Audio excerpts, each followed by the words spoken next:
Test, test. Carol, oh, thank you, Carol.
Morning, everyone, and welcome to our council meeting. Today is June 17th. Before we get started, I did have an announcement. Is there anyone here to testify on the resolution number 2026-16 regarding the eminent domain of the parcel out there at Aliumanu? If not, that item will be deferred when we get to it. It'll be deferred till August 12th. The planning department is going to be working with the landowner to discuss possible options that wouldn't include eminent domain. So that's good news. So if anyone was here, we would definitely take your testimony. But if not, we will move on. With that, I'll call a meeting to order. Roll call.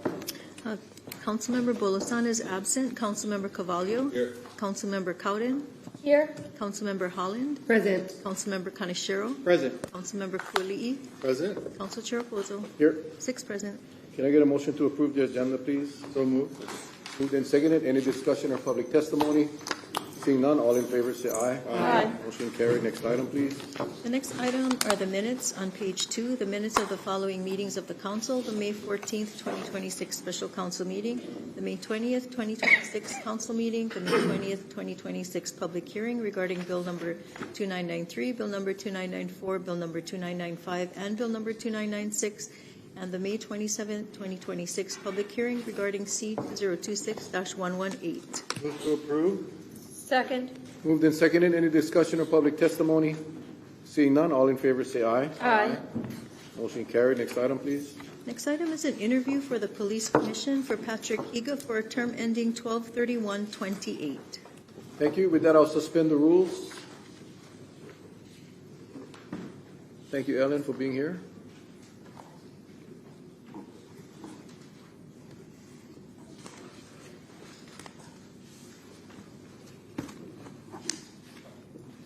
Good morning. Ellen Ching, Boards and Commissions Administrator. Today I'm pleased to introduce Patrick Higa. Pat was born in Huntsville, Alabama, and grew up in a military family. His dad was stationed all over the United States, in Alabama, Southern California, Maryland, as well as in Okinawa and Chiba, Japan. While Pat and his family followed his dad, many of their summers were spent on Kauaʻi with Grandma Higa in the Waiwa camp at the McBride Sugar Company. At one point between deployments, Pat was even enrolled in Ele Elementary. Upon his graduation from Santa Ana Valley High School, Pat continued his education at California State University in Fullerton and earned a Bachelor of Arts in Political Science. He immediately entered the working world, starting a job in law enforcement. During his 28-year career with the Orange County Sheriff's Department, he advanced through the ranks from Deputy of Patrol, Undercover Operations and Internal Affairs Investigator, Sergeant, Lieutenant, and ultimately Chief of Police for the City of Lake Forest, Southern Operations, and as the Chief of Police for Saddleback College. Hawaii Sheriff Division typically provides security for the courts, airport, interstate prisoner transport, and warrant processes. California's Sheriff's Department is very different. The department is a county-level law enforcement agency that can provide the full range of police services for unincorporated cities that contract for services with the Sheriff's Department. The City of Lake Forest is one of those areas. It has a population in excess of 76,000. The city manager is hired by the city council and appoints the chief of police and contracts with the Sheriff's Department to provide a police force for Lake Forest. Pat served for 3 years initially as the chief of police for Lake Forest and subsequently for 10 years at Saddleback College.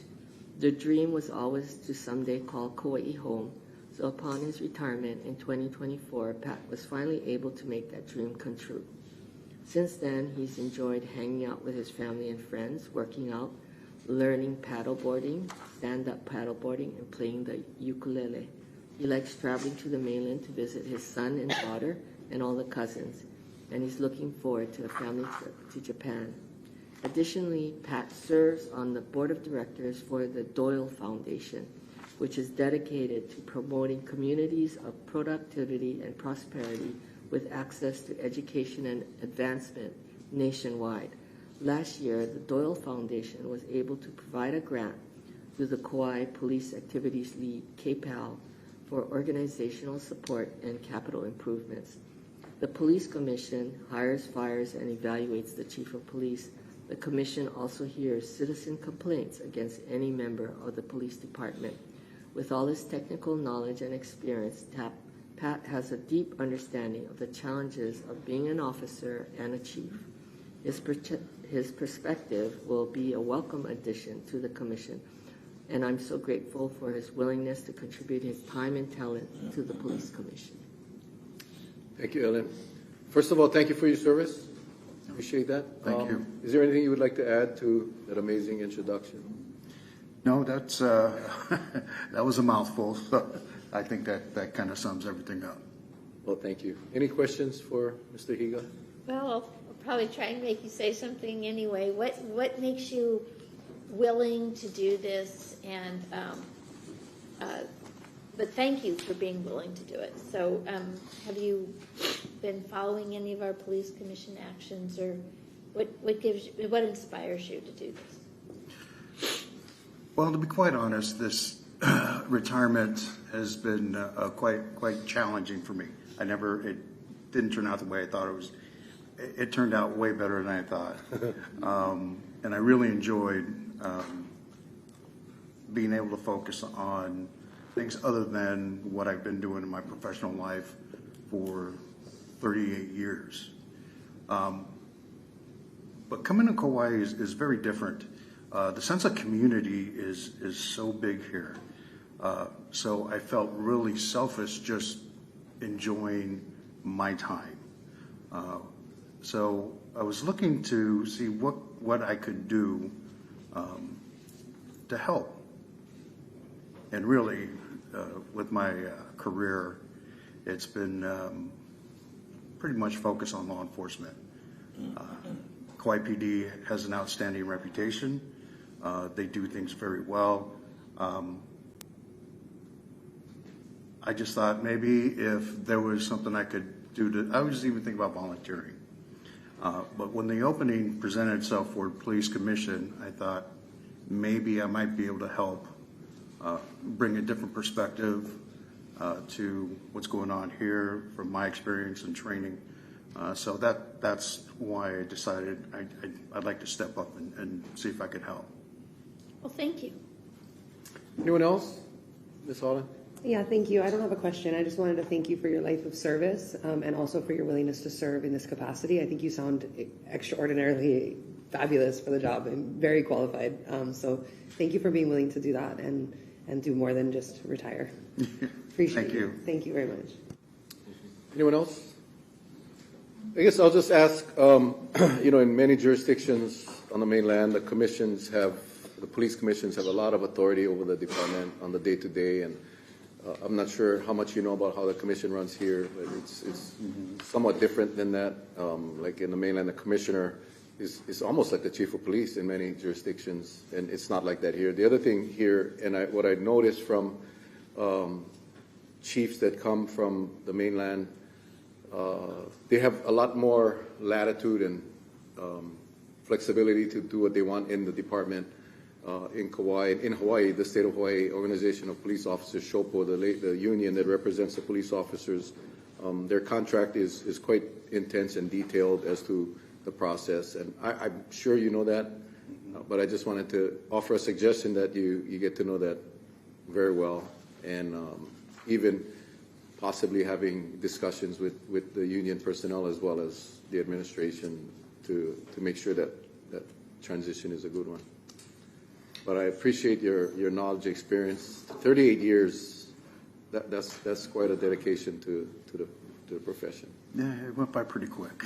Yeah.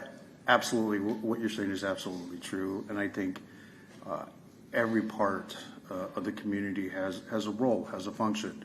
The commission has a function, the police department has a function, the unions have a function.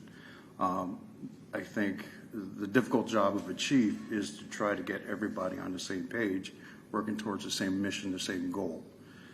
And I think what's been going on, the little I know about what's been going on here in Kauaʻi, I think Kauaʻi PD has done an excellent job dealing with some of the things that we wouldn't deal with in at least in Orange County, Southern California, because it's different. The community is different. And I think everybody should be working together. I think they do. So I look forward to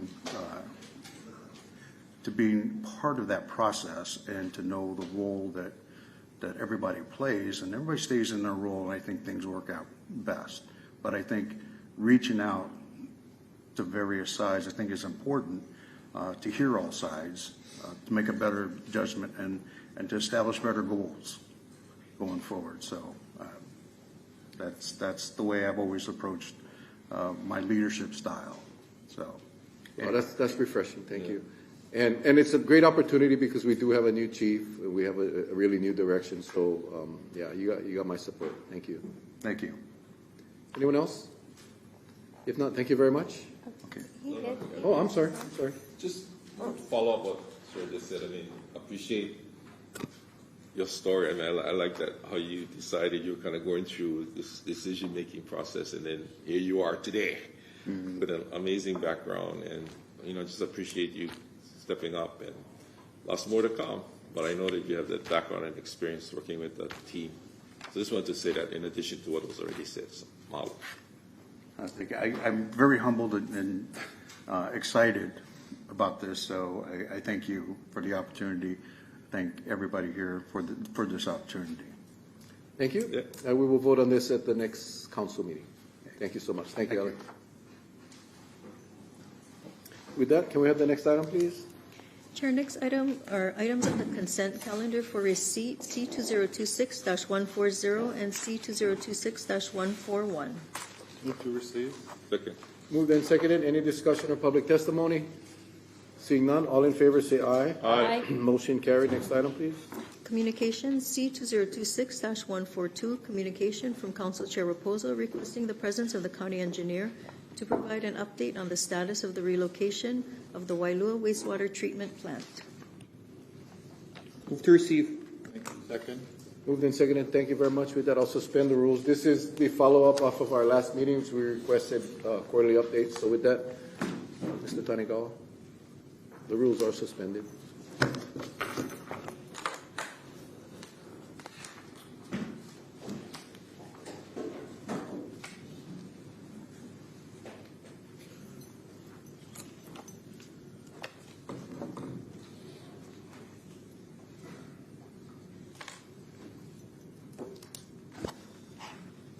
Morning, Good morning. Chair and County Council members. So we've been engaged with the DHHL to support their project with their as they pursue their wastewater treatment plant on their Wailua property. We attended 3 meetings so far with them since the last update we gave.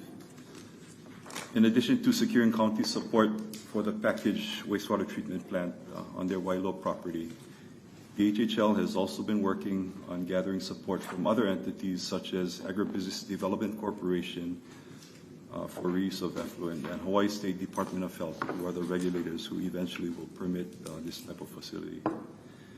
Needless to say, the county is in support of DHHL's proposal. We've expressed that to them.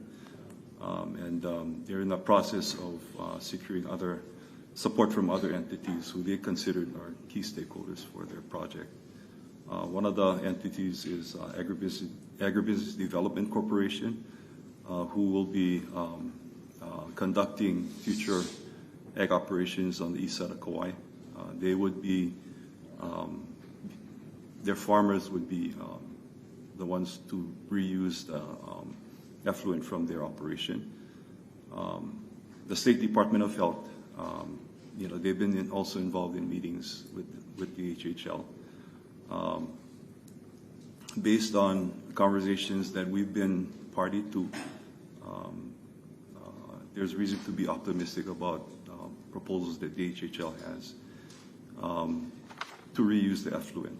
They're looking at treating the effluent at least to the quality that the county is producing now, R1, but they're looking at further treatment to address PFAS and other things. And also they're looking at different reuse options to serve as that backup type disposal, so that if their primary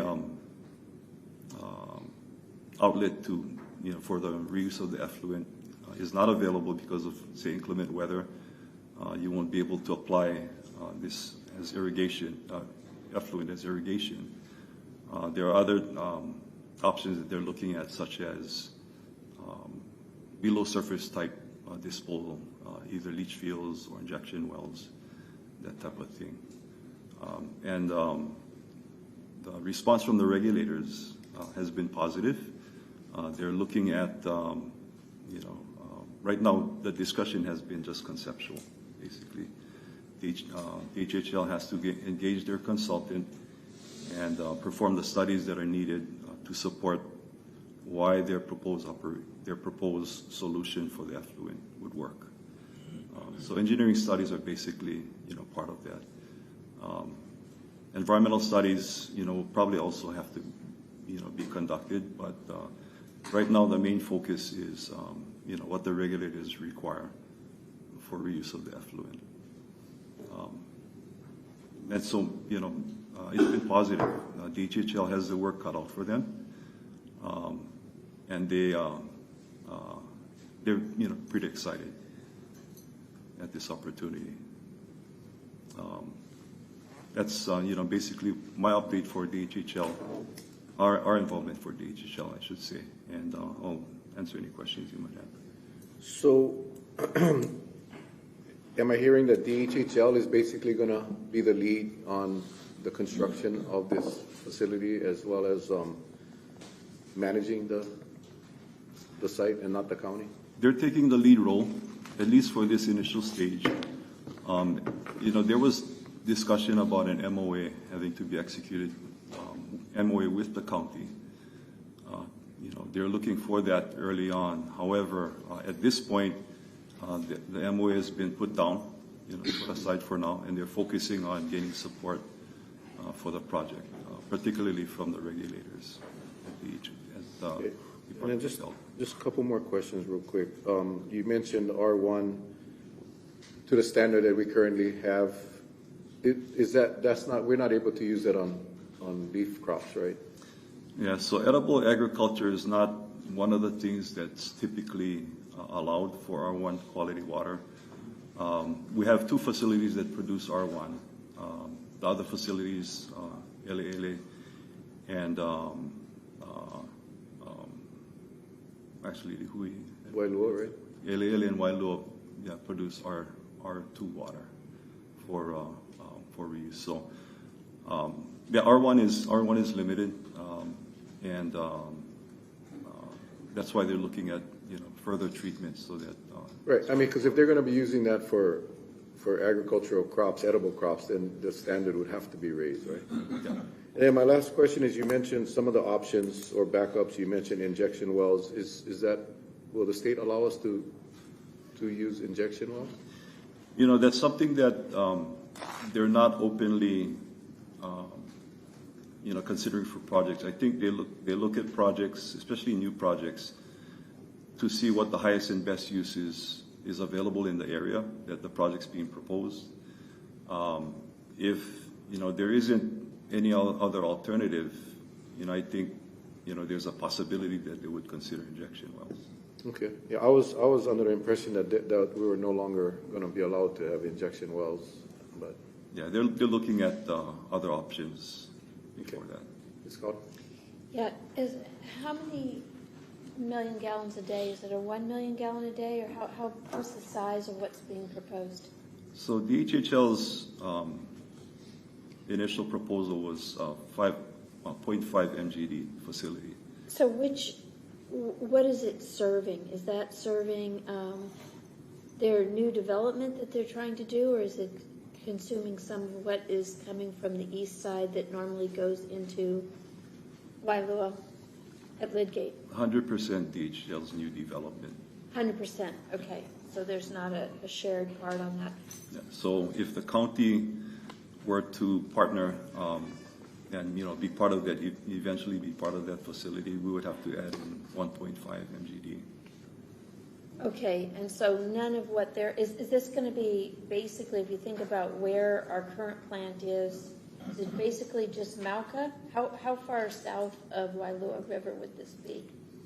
And I'm not sure the exact distance, but I would consider it, fairly Within a fairly mile, proximate. within 2 miles? That it seems that way. I don't believe they've reached the final selection on the site yet for their proposed plan. So it's all for their new area, right up there. Their new area, the ag development, and they also have a future hotel proposal that's being considered too. Down there near the Garden Inn? That's below Kohiwa Highway. Okay. Mr. Cooley? That's the first I'm hearing about a new hotel. I'd be interested to see when DHHL works with the beneficiaries if they don't get some major objection like they did 10, 15 years ago, so. Yeah, it's the hotel, I say hotel, but that's just a part of it, I think. Looking at a cultural center, from what I understand, as the major component for that area.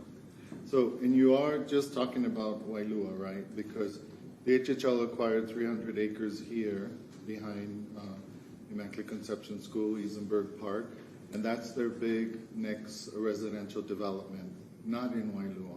Mm-hmm. So the HHL, I would imagine, in the next 5 to 10 years, is more, a higher priority is to work on that package plan for that residential development. So whatever involvement they do have in Wailua for future agricultural housing development, which is on a smaller scale, which is what they're talking about, a potential 1,000 homes in the next 10 to 20 years, right here in Lihue. They're really doing us a favor if they're taking the lead on Wailua. We need Wailua a lot more than they do. So I think this county needs to step up and play a bigger role in Wailua because of all the problems at Lidke. So what do you say to all of that? We're standing at the ready. The EHHL's chosen to take the point lead on this. And so we will be there, and when it's time for us to act, we'll be ready. So there's no discussions about a bigger actual plan that the county takes a lead on and the county operates. We're just talking about DHHL and package plans, kind of like the smaller fix that they need because they're leading it and they're responsible for it. We've been party to every meeting, and so we're there to answer any questions that either mostly the regulators have, as far as what the county's involvement would be. I'd say that we are there now with them. And are you we have a agreeing role too now. then that since we're at the earlier stages of planning, that we should be actively engaged in seeking out those plans to see what the different options are for the county?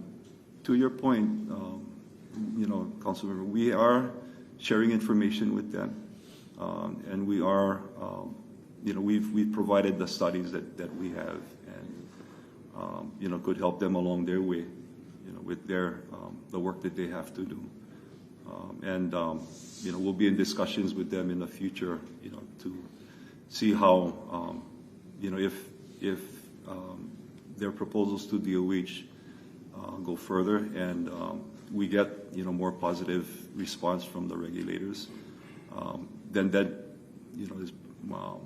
we'll reach a point when we'll have our queue to start coming to the council and requesting funding for our portion of things that will need to be done. Current estimates are that we probably have to spend about $50 million because there'll be easements that the DHHL will have to provide the county for sewer lines to get the wastewater up to the treatment plant, and then for the reuse lines back down from the treatment plant to our facilities, so that we have continuing water for the golf course as well as use of the outfall when that's required in the future. Thank you, Chair. Okay, I guess I need some clarification, because you told Councilmember Cowden that the plant capacity that you guys are discussing is 0.5 MGD? So that's DHHL's proposal right now. That's what, if they went into the project alone, that is the size of the plant that they have. What we need, for the county to join in on that and use the treatment plant, we would have to add in 1.5 MGD. Okay, that's so right now, because the item on the agenda is about the relocation of Wailua, but sounds like all the work that has been done right now is on the DHHL portion, the 0.5. Is that what I'm hearing? They're just discussing concept with DOH right now. So ultimately, the goal is to work with DHHL, so DHHL will will develop the 0.5 MGD plant, and then we are going to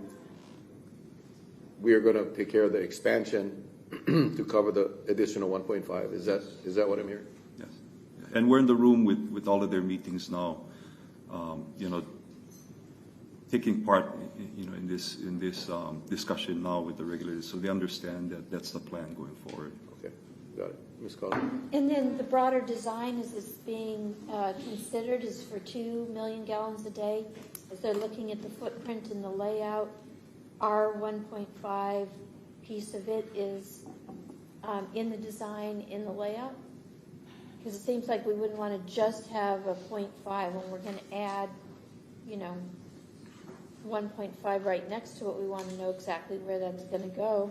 So it's all laid out in the overall design, unless they're two completely separate systems. Yes, we'll be working with DHHL closely to make sure the appropriate size footprint is identified and put into the studies going forward.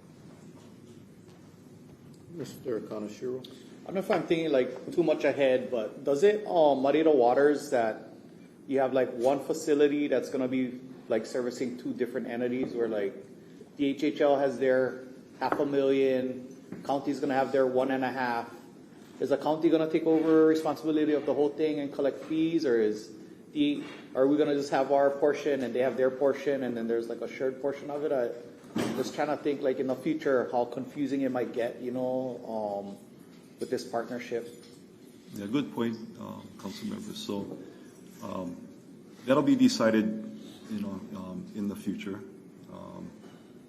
It's an option for the county to operate it, but I don't see two different entities operating. It'll be either the county or it'll be the DHHL, operating. And whoever's the operator and, charged with the responsibility to maintain the facility and the rest of the infrastructure, they'll be the ones that, collect the fees and, are able to get revenues to support those activities. So county could almost walk away from wastewater, or we still have to maintain the Lydgate plant? We're still going to have to maintain the Lydgate plant because that'll effectively be a pump station. And depending on the future plans, it could be maybe a little bit more than a pump station, but we'll still have an operation in Wailua. And then, as part of our fact plan update, we're also probably going to be looking at, like we identified in the last update, another site in the future as a regional plant further north of Wailua River. But that's going to be a future type project. Okay, then just one more. I think, the other part that's probably going to be a mess is, if DHHL does take it over, then who's responsible for all the sewer lines, existing sewer lines that are there already, I mean, I don't know. I can see them wanting to operate the plant, but not wanting to upgrade all the sewer lines that are out there. Well, the county's sewer lines, I guess, at least up to the existing pump station, all of that has to get worked out. But in the end, there will be an agreement, and appropriate funding, to be able to, go forward with the maintenance and support the maintenance activities. Ms. Holland? Thank you. I kind of share some of the concerns of Councilmember Kaneshiro that it's a little bit muddied in the sense of what goes where, and it sounds like you guys are still detailing a lot of that out. So I'm just wondering if there's some sort of timeline of conversations. I'm not expecting you to give me a timeline of when that thing's going to be done, but just like maybe when those bigger decisions are going to be made and how long, you guys are thinking it'll take to determine a rough plan, like of specifics of this much mega gallons, this location kind of thing. I'm kind of on the same page of thinking that, ideally it should be something that we take over and manage as a community need, as a public resource. So, I kind of want to see when that happens. I'm just wondering when you think you guys will have like conversations back from DOH or or some sort of like confirmation from DHHL about what the proposal is, you know? I see the point, and it's a good question. I'm interested myself. It's hard for me to give a date. There's so much work to be done. At this point, everything is conceptual. DHL has, their consultant, has to do a lot of work, to get information back to DOH before we can have more detailed discussions. But I will say that, when we get more information, I'll be happy to share it with the council. Okay, just one more, Chair. Go ahead. I'm just wondering if there's been any conversation around the use of like an artificial wetland as part of the receiving body of the wastewater, the treated water, because I know that was a growing field, and it's amazing how long it's been since I was in college, but it's a growing field of science where they utilize wetland systems as filtration systems. And I had been having some conversation around the restoration of the wetland system between DHHL and KCCC, that whole like neglected area that's actually a wetland. In theory, there could be a lot of environmental grant and opportunities to both restore that system for alaʻula, kuloa duck habitat, et cetera, while creating an artificial barrier wetland system that could just take all of whatever's left over in any situation where the water couldn't be used. And I'm just wondering if that's come up at all, and if it hasn't, I would encourage the conversation to include people like VI, that nonprofit that does that kind of work. And there's other like specialists that work in ecological system restoration work where they create these buffer zones, and it might be a really, really good opportunity for us in case in not having to end up with an injection well, but in the case that you might not be able to utilize that water for whatever reason, whether or just not being able to get it to the higher standard for whatever, but it might be able to be a solution. So I'm just putting it out there. Yeah, great suggestion. I can say that wetland hasn't come up in a discussion with the regulators yet. I'll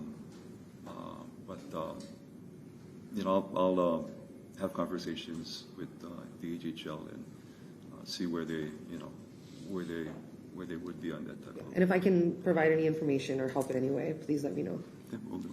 Thank you. Ms. Kauaʻi? Yeah, I'm sorry. I just wanted to, I've been going through numerous discussions with you folks, right? But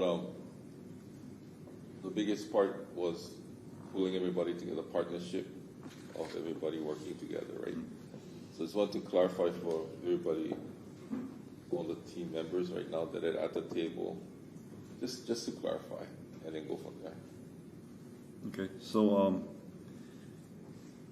DHHL is basically the lead entity in all of this. It's their development, their proposal. They're pulling the county in, Department of Public Works and Wastewater Division specifically, as partners, because developing wastewater treatment plants are expensive, and there's a thought that there could be mutual savings, mutual benefit, really, in this development. The other parties, a key entity too is the regulators, because eventually they permit these facilities, and the options for where the effluent eventually goes are all part of this permit that's eventually granted to the facility. And then ADC has really been pulled in as entity, so they have an option for reusing the effluent. It looks like DHHL has done a really good job in identifying the key people that they need to bring this project together and have a complete solution for the proposal that they're making. And the biggest one was Department of Health, right? We try to get all those guys at the table, so they finally at the table. Yes, yes. Ms. Gowden? ADC land, is that on the other side of Kalepa Ridge, or where's that ADC land that would be utilized? That's a question that I had. I know that ADC has been purchasing land From Grove Farm? From Grove Farm. So I don't want to speculate, Okay. but I can, just report that I've been involved in discussions. And I'm curious about labor, like the people who work at the plant. Is that in the conversation at all? Like those people who work at that plant, would they move across the street? Would they just move to other places that we might have? I guess some would stay down there at the pump station that's the existing plant. That's all got to be decided. Okay, that's down the road. Hard to say right now. And then when we're looking at how we place this, is any of this being considered for, as what Vice Chair Kauaʻi brought up, the Isenberg subdivision? When they put in a plant there, I know there's also a conversation of whether it would be Lihue wastewater plant to be increased, or it's going to move up. Is any of this being planned like a template for the Lihue area as well? As far as for the future, what the county's doing, perhaps maybe we'll look at the technology to see how it can be implemented elsewhere. I know that the new technology involving filters and membranes, that's something that the county is looking at to maybe make it more economical to have higher quality effluent, more consistent, more reliable processes that operate on less energy, that type of thing. That's what this fact plan process, is for, to identify those things and make a blueprint for the future operation of our treatment plants. Yeah. Thank you. Mr. Kohli. So Troy, when Councilmember Kanashiro and Councilmember Holland talked about, being confused about the split and the operations and all of that, I need you to assure me that you will go back to the mayor and whatever working group you have to push this issue forward, right? That it is our priority to replace the Wailua treatment plant that currently exists at Lidgate. We had hours and hours of discussions with input from community over several meetings about that being a critical concern, right? So it's fine to let DHHL start it and get it going, but we have to take it on fully. You can separate 25%, 0.5 million gallons, and 1.5 for the county, right? If it's replacing Wailua, all of those homes that currently go to Wailua eventually will have to go to this new plant, the expanded version, right? That's all us. And even the 25% that are the new homesteaders that may live in those ag lots, that's still us. They're county residents taking advantage of county infrastructure. So in the end, we have to take the lead. It has to be our long-term investment. And that shouldn't be unclear. So to start it off, can we go back to the mayor and your working group and clarify that so that while we're working with DHHL, we're invested fully in letting them know we're not going to leave them hanging where they have to manage and operate some plant someday, not just for their 0.5 million, but for the whole 2 million for the county of Kauaʻi. DHHL is not in the business of operating wastewater treatment plants. The county is. We have several plants across the island. Some of them are super old. We need a question. We need a question. That is the question. Can you assure me that? Yeah, Councilmember Cooley, that's a very good point. I think the question was, at this point, will the county operate it or will DHHL operate it? My only point was that it's very early on in the process and that hasn't been decided yet. But I can assure you that should this project go forward and the county be part of it, we will be at the table and spearheading the county's best interests. So it's very iffy if you said, should it go forward, we're going to be a part of it. We want it to go forward, don't we? And so we're going to play an active role to support them in such a way that they can do their 0.5 million gallons and we can add the 1.5 so that we get what we need. Because the whole purpose of this, isn't it, is to replace the Waialua existing treatment plant at Lidgate. That's why we're involved in the process now. And then you did mention, like, oh, it's expensive, but you do realize that this council, and hopefully the next mayor as well, the current mayor and the next mayor, is willing to make the investments because we have to, right? Yeah. Thank you. Thank you. Any other questions, Mr. Kauaʻi? So I'd just like to clarify, Troy, that if we can, making sure that we understand that this is truly a different type of, it's a partnership project. Everybody's really putting it on the table. I'm excited about it. I think it's awesome that everybody's working together and willing to, the DHHL is taking the lead along with everybody else. So everybody has to kind of like keep that balance and moving forward. And that's the difference. And I think, I just wanted to share that because having been in all the meetings with you folks, of course, but just wanted to say that. Yep. Anyone else? Any other questions? No. Thank you, Troy. Anybody in the audience wishing to testify? Mr. Hart?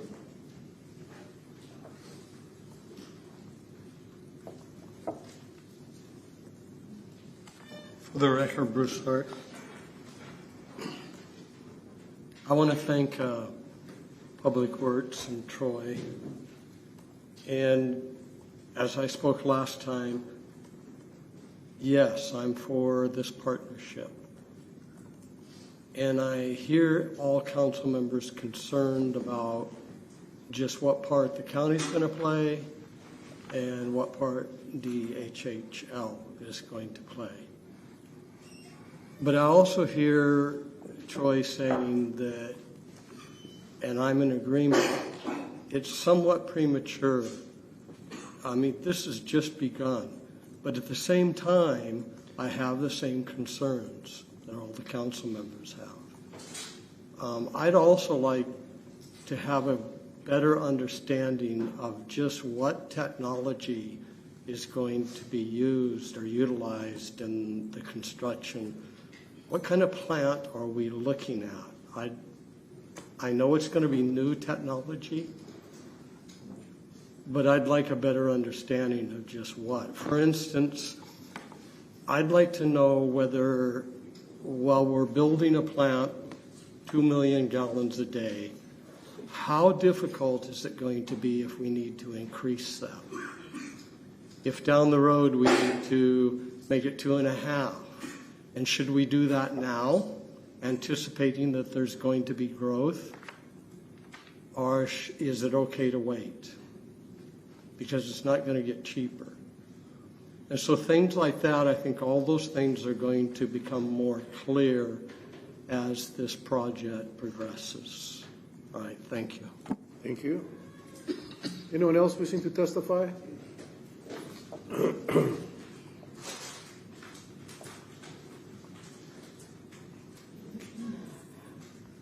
Morning. Good morning. Morning. Sherry Cummings, for the record, DHHL beneficiary. Totally not here for this, but I came on the heels of being a beneficiary and what was on the agenda. I don't know if I missed it or not. But I just want to speak in regards to that Wailua corridor and that proposal that you guys are doing. And I think you guys had our chairman and his executive team come before you folks multiple times to talk about possibilities. So we had everything from it was going to house families, they were going to do homes. It was later on it turned into sustainable agriculture lands for our individuals, and they're starting off with 1/4 acre, maybe an acre. We don't know. So as Troy Tanigawa said, it is very premature. For me as a beneficiary, you guys got to just understand one thing. Those were never our inventoried lands. Historically, we've been known to be screwed by the state over and over and over again. Those lands came into our inventory when one of our most amazing governors said, by executive order, the state has been taking lands out of our inventory. primarily our westlands in Waimea. So these lands were given to us knowing fully well that over half of that inventory lands that got placed back into the inventory of the Department of Hawaiian Homelands is not usable lands. You guys are talking about all those wetlands and things like that. We as Kanaka will never be able. KCCC is getting out of there because those lands are all lands that are inundated by flood. The only portion that we have is on the upside, the high side. And I can pretty much in certainty say in my generation and my next generation, it will never be awarded. And I can pretty much in my generation and the next generation say, it ain't housing. Nor was it once upon a time where DHHL was going to relocate their office and put it back there. We all knew no one from the state addressed traffic problems or anything that could make that be viable for us as beneficiaries. So going back to this question of who's going to take over, you folks know there was partnerships between DHHL and the county. So much of our lands was utilized for housing, not housing, but for water. The wells that we dig, the water systems in Anahola takes care of Aliomanu, takes care of other places outside of DHHL. And me as a beneficiary, I do not want to bear the burden of our trust dollars fully investing into something that we know we're only going to use 0.1%. And the only thing that we're certain that the chair wants to do at this time is place a hotel. And majority of us as beneficiaries is saying aole to that. Hold on. Just for the record. Hang on real quick. Is there anyone else wishing to testify? Okay, seeing none, you can have your second 3 minutes. No, I don't want. I'm not pressured. But I just want to say that as a beneficiary, I am not for, our trust dollars investing and being the one to bear the burden of maintaining, because it will not be. I am in support to a degree if the chair has a direction as to some type of housing, but don't leave it vague for us as well. So that is all. Thank you, Sherry. Thank you. Okay, with that, I'll call a meeting back to order. Any further discussion? No discussion? Okay, I'll just say that. Carol has his hand up. Oh, go ahead, Mr. Connoisseur. Yeah, I guess I'm just still confused on our position on it. Sharing responsibilities on it, I think is going to muddy the waters way too much. So at the end of the day, I think as Councilmember Kuli said, if our plan is to move up there, then we got to take over the whole thing.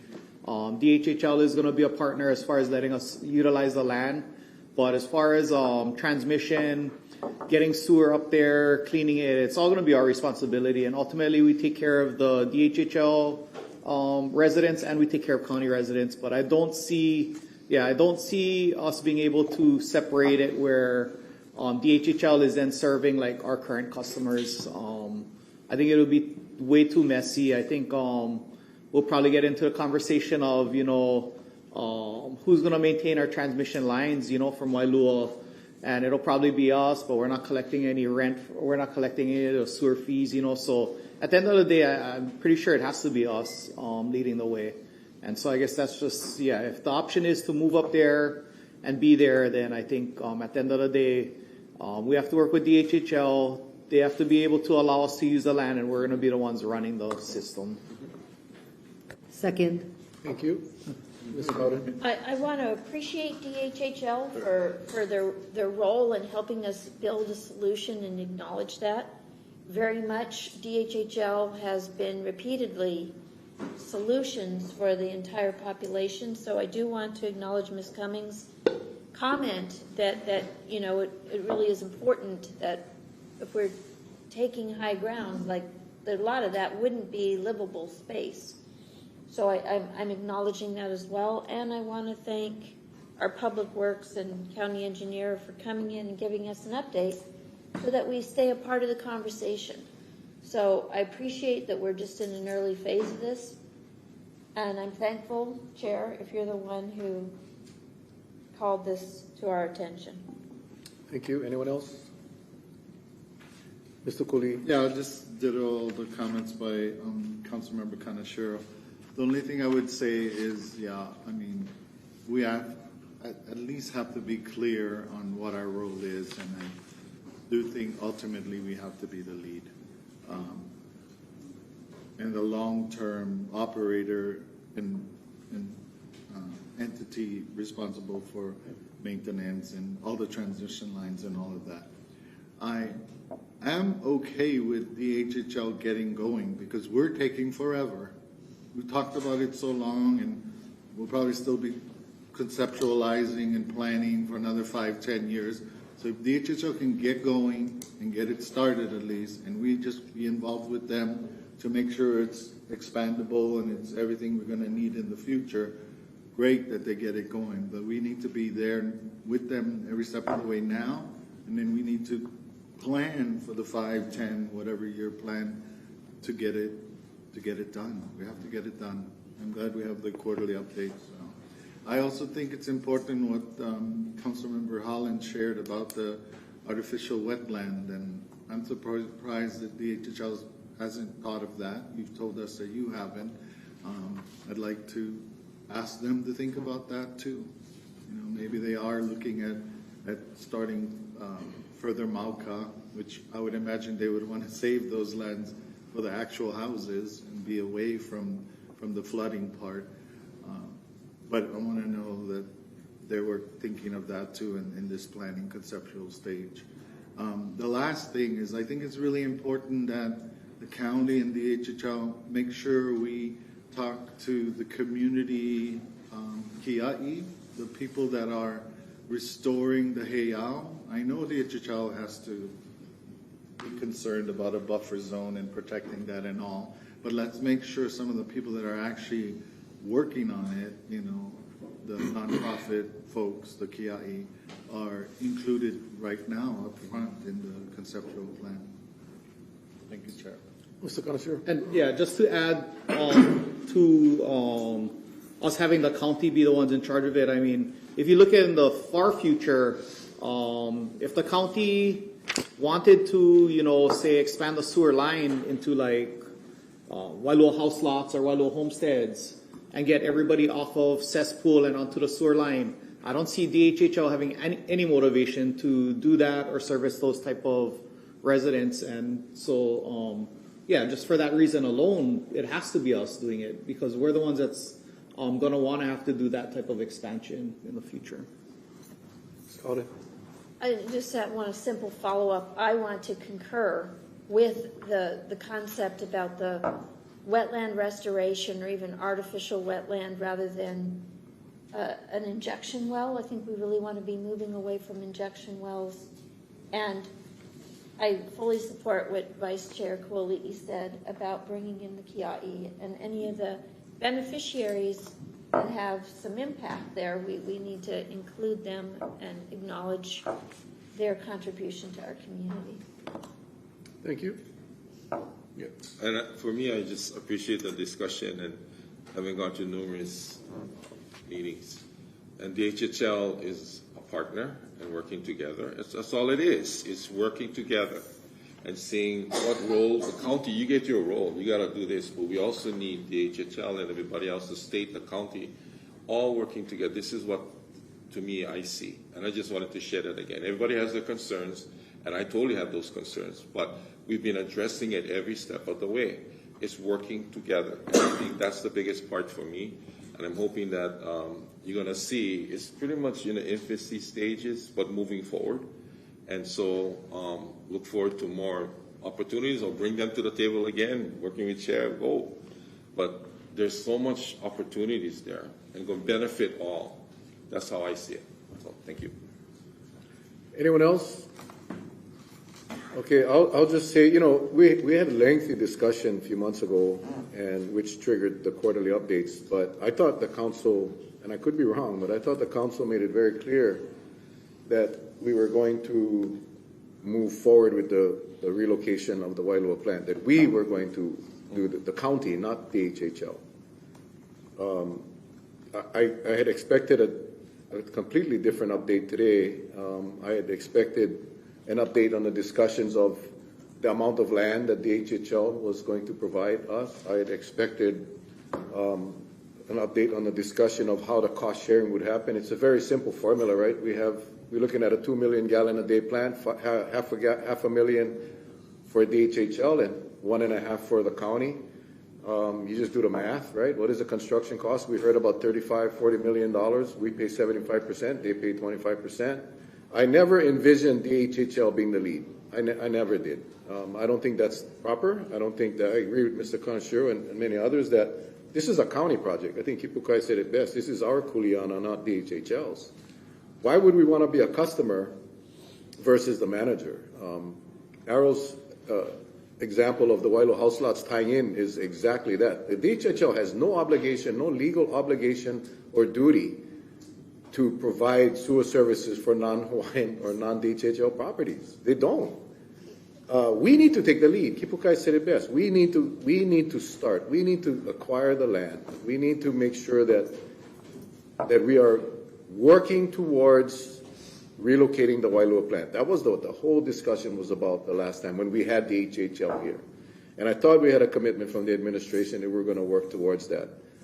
I'm not an engineer, but it doesn't seem engineerish to start with a 500,000 gallon plant, again, 500,000 gallon a day plant, and then come back with the 1.5 million gallon a day expansion. To me, it would make sense if we went with the 1.5 million gallon a day plant with the ability to expand to another 500,000 gallon a day for DHHL. Again, I'm not an engineer, so I could be totally off base.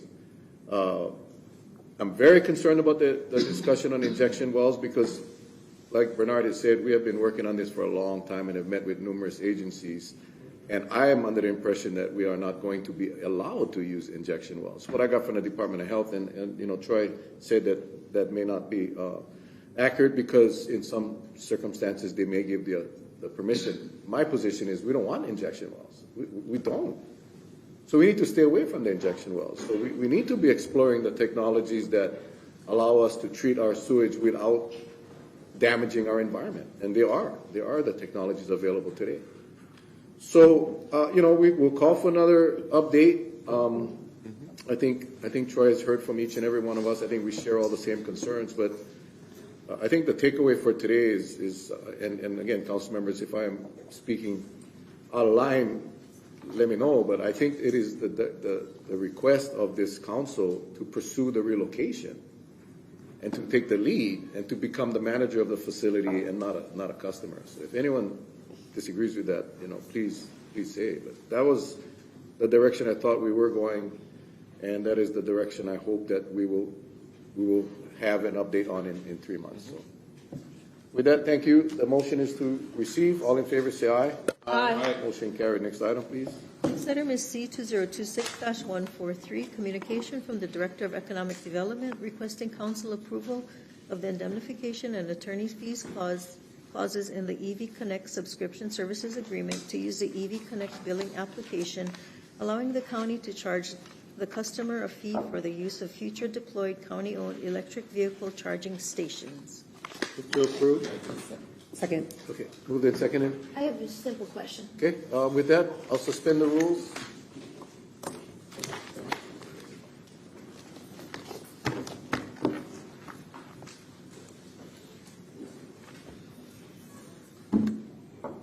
Christina Kaiser, Energy Coordinator. Thank you for your work on this. I noticed, especially I noticed the most in our parking lot, there's a notice on the charger. Have we made the shift? Are we charging yet? I mean, charging money for charging the car. Yeah, so those are our level 2 chargers, and we are charging the public for usage now. And so do they put a credit card in or something like that? They have to use the Tesla app and then they put their card in the app and they pay that way. And what if somebody doesn't have a Tesla? It's those are universal chargers, so you don't need to have a Tesla to use them. Oh, okay. Yeah. So the system is up and running and working. Yes, for those cars. And how much do they pay? Right now the rate is 39 cents a kilowatt. 39 cents a kilowatt, and I don't have an electric vehicle. How many kilowatts does it take to charge a car, typically? Let's say it's close to empty or whatever is close. Yeah, so it really depends on your battery range. So it would be hard to say for any car. 4 kilowatts, 10 kilowatts? I would have to, yeah, it really just depends on the battery range. Okay. How many of those chargers do we have already that are accepting payments? There are 15 public chargers, 14 are accepting payment. One of them is down because it doesn't have Wi-Fi signal, so we're working on getting it Wi-Fi, and then we'll get it up and running again when we can charge it. Thank you. Yeah. Thank you. Any other questions? If not, thank you very much. Thank you. Is there anyone in the audience wishing to testify?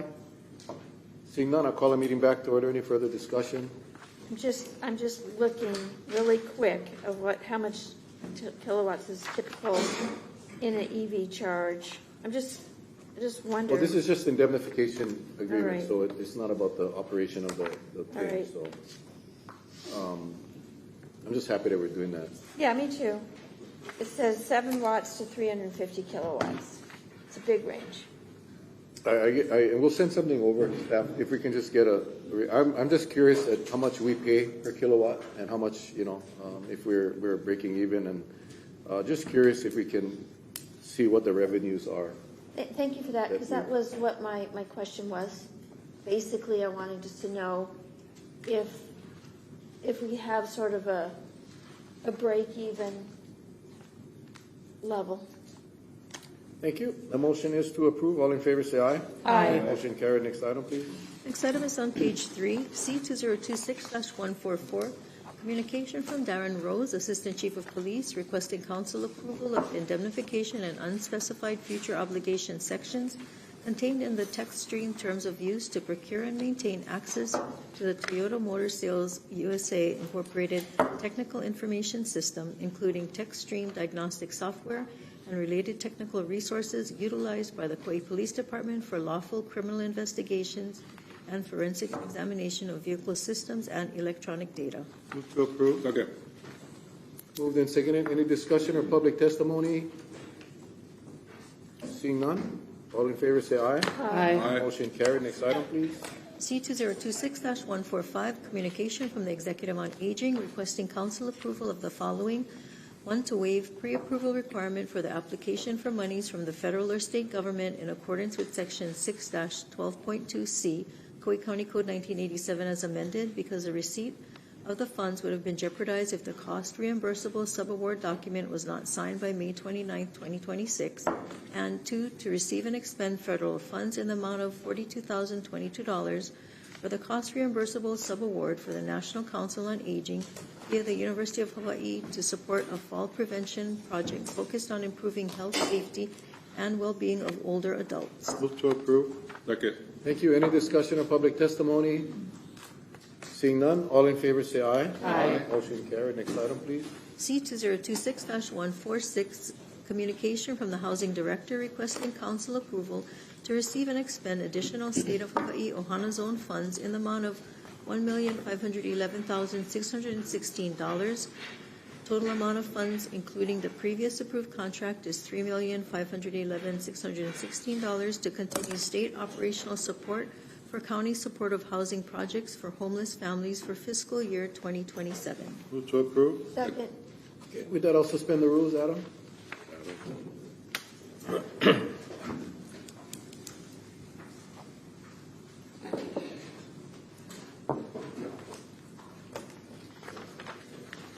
Aloha, Chair, council members. Adam Reversi, I'm Housing Director for the county.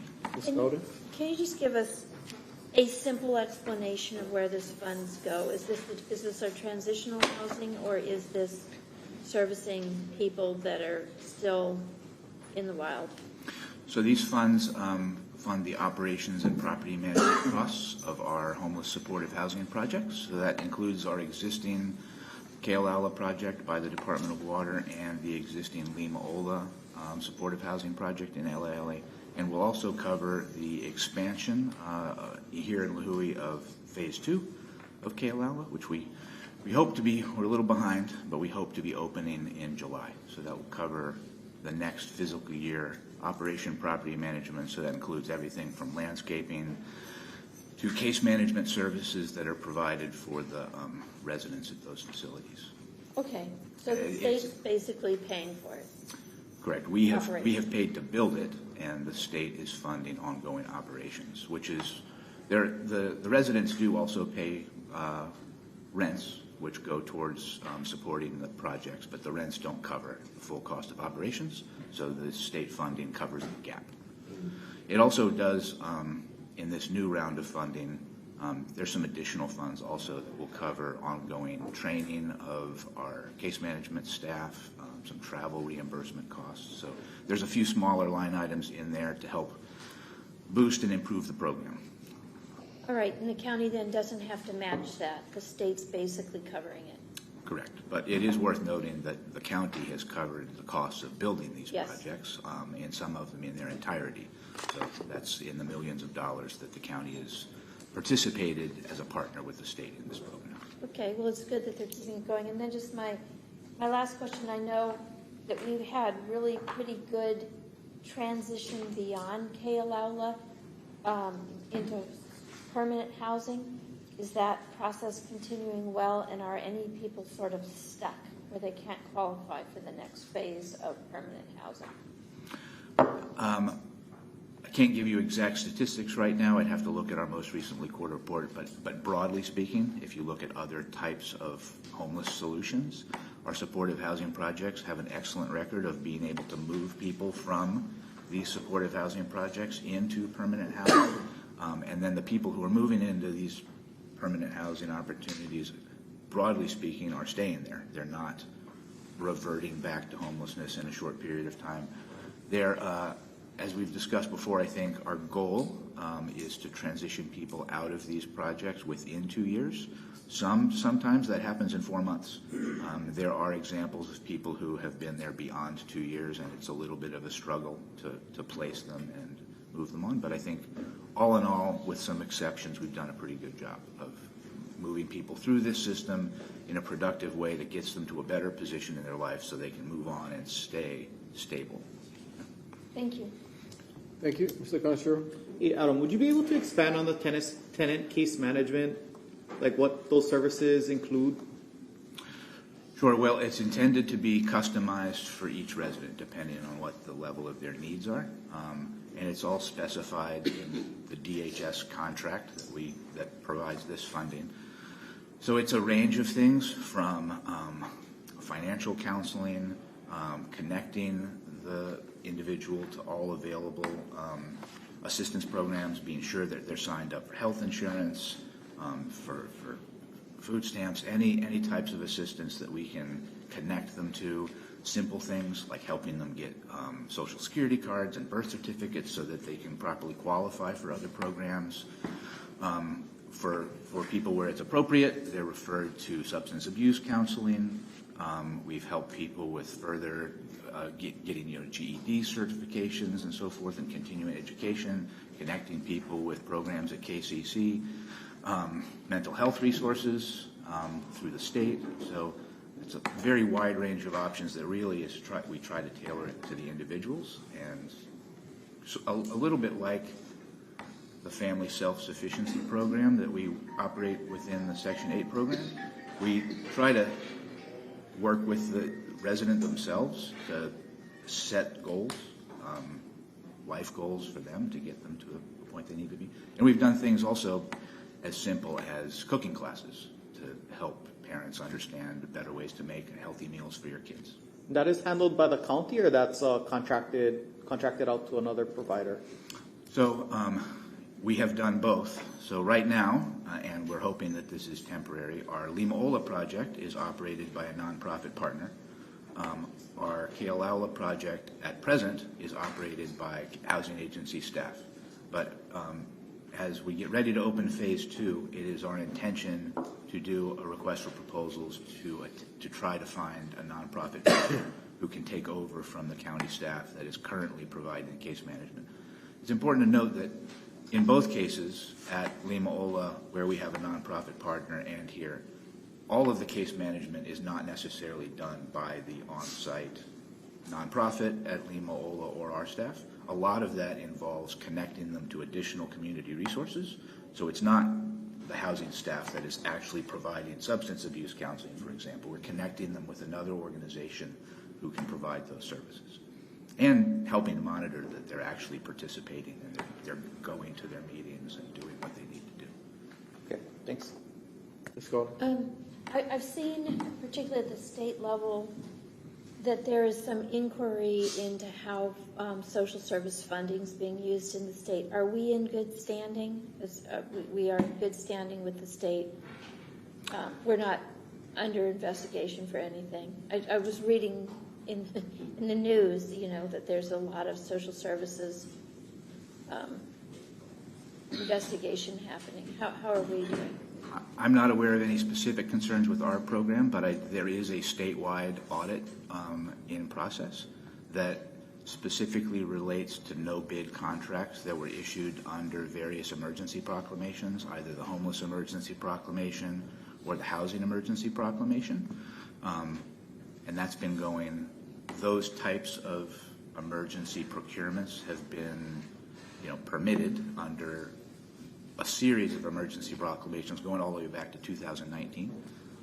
So we've responded to requests as part of that statewide audit to provide information on the contracts that we've entered into, but I'm not aware of any specific issues with any of our contracts. Okay, so we're in compliance with it. I just read stuff, and it was like, wow, I hadn't heard it until I saw something revealed in the press. So, all right, so we're good as far as we know. As far as I'm aware, yes.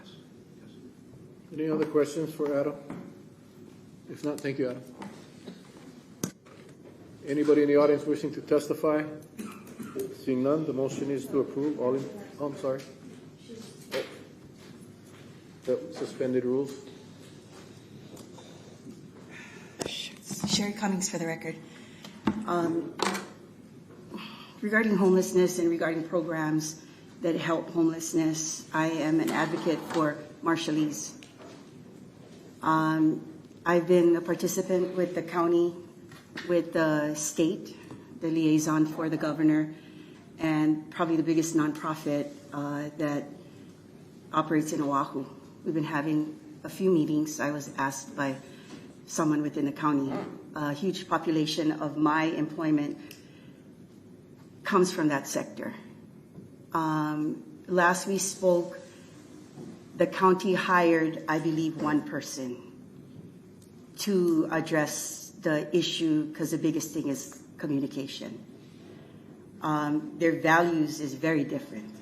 We open ourselves to come, and then we don't have what is necessary resources-wise to help them. I can say I'm a help in regards to we finance their vehicles. We take the chance. And they live in their vehicles. Around maybe 4 months ago, one of the individuals that worked for me, and thanks to the county housing, because I know some people in there that I used to call because they don't know the importance of deadlines when they don't meet them, and they've bended a few times. But this one gentleman, it's just too much for him. He hung himself in the back of Walmart. So I lobby and I ask on behalf of that demographic whose voices is so minimum to help them out. They operate during times of business hours when those guys try to work. And I think I have the biggest employment of Marshallese that are not part of a system regarding they corral them into what is called temporary employment. So, and they see big benefits in being hired by companies themselves. So have an emphasis on helping out the ones really in need. And then regarding RFPs for people who assist the homeless, I asked for an update regarding women in need. Why are they not here today? That's all. Thank you. Thank you. Anyone else? Seeing none, I'll call the meeting back to order. Any further discussion? Seeing none, all in favor say aye. Aye. Motion carried. Next item, please. C2026-147, communication from the Director of Finance requesting council approval of the indemnification clause contained in the NASCO Value Point Master Agreement number AR3227 to procure network infrastructure assessment services from the State of Hawaii for State Procurement Office SPO price list contract number 20-11. Move to approve. Thank you. Moved and seconded. Any discussion or public testimony? Seeing none, all in favor say aye. Aye. Motion carried. Next item, please.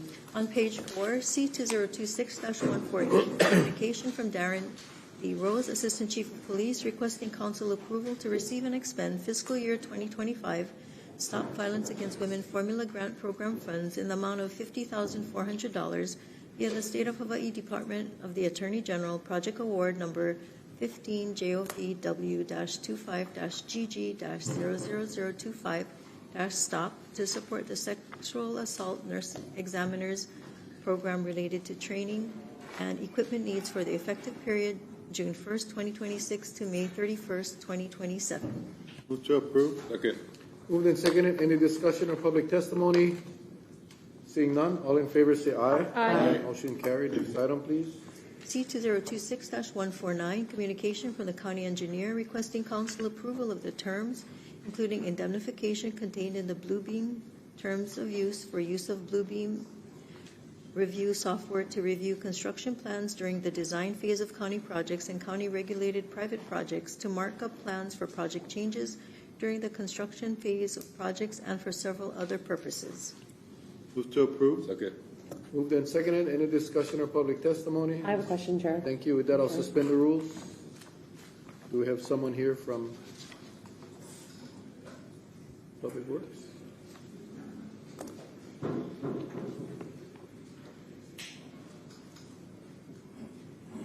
Hi, how are you doing? Morning, Chair, members of council, Michael Moe for the record. Morning, Michael. Engineering. I'm just curious if this is in line with kind of some of the conversations we've been having around AI review of plans and stuff like that. Is this kind of similar? Not really. Okay. This is not something we use AI for. This is us manually reviewing plans, marking up plans for pretty much all phases of our work. Bluebeam Review is a software package that is kind of the industry standard now for reviewing and marking up PDF documents. We have close to 10 staff using it every single day. So we already use this? We already use it. We're just renewing. Every year we have to get a new contract, a new purchase with them. Okay, got it. And they change their terms, so we got to come back to you guys. Okay, and get these approved. thank you, that's all. But yeah, it's becoming increasingly important for us. Thank you. Thank you. Thank you. Then I'll call a meeting back to order. Any further discussion? Seeing none, the motion is to approve. All in favor say aye. Aye. Motion carried. Next item, please. C2026-150, communication from Makana Rivera, Assistant Chief of Police, requesting council approval of the indemnification and unspecified future obligation sections contained in the Magnet Forensics End User License Agreement to license and provide access to Magnet Forensic software products used by the Kauaʻi Police Department for digital forensic investigations, evidence collection, and analysis of electronic devices and digital data during lawful forensic examinations and investigations. Move to approve. Second, I have a simple question. Okay. With that, I'll suspend the rules.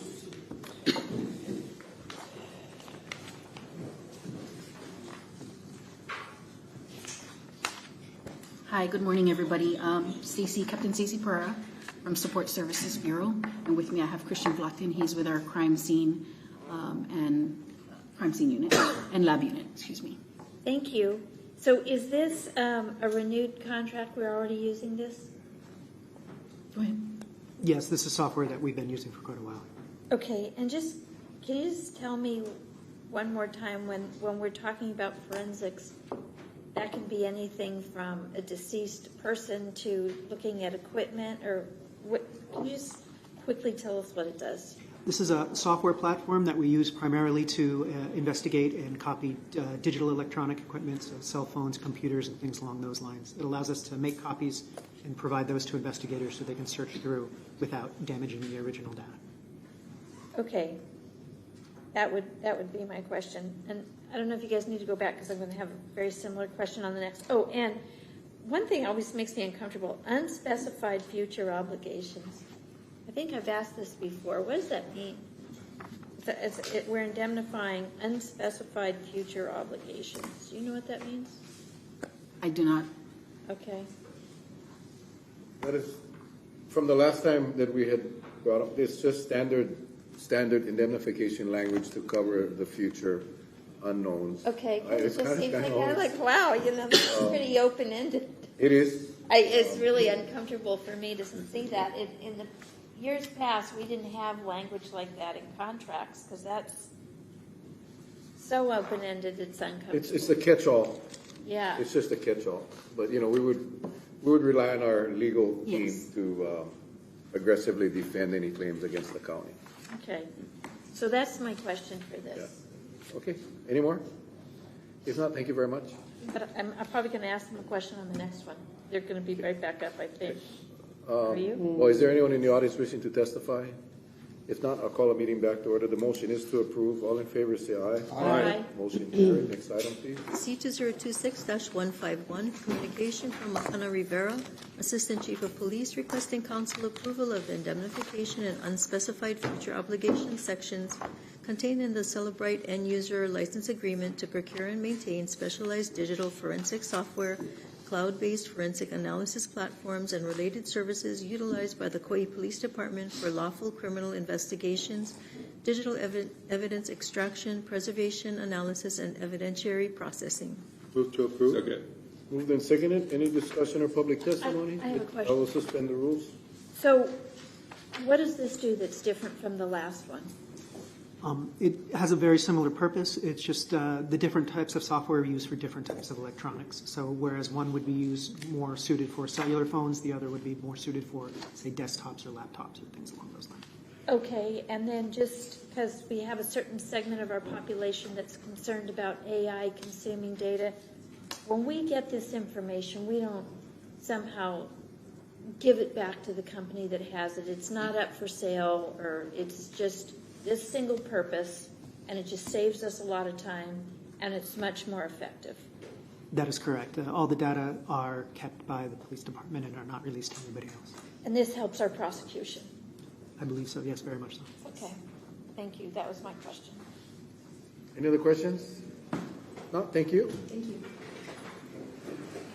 Well, the rules are suspended. Is there anyone in the audience wishing to testify? Seeing none, the motion is to approve. All in favor, say aye. Aye. Motion carried. Next item, please. On page 5, C2026-152, communication from the Fire Chief requesting council approval to apply for, receive, and expend United States Department of Homeland Security Federal Emergency Management Agency Fire Prevention and Safety Grant to purchase one mobile fire safety education trailer to significantly expand community fire prevention, wildfire preparedness, emergency preparedness, and life safety education efforts throughout Kauaʻi.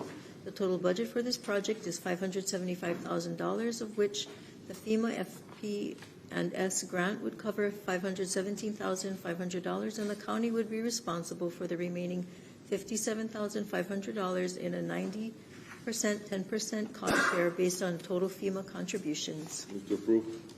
Second.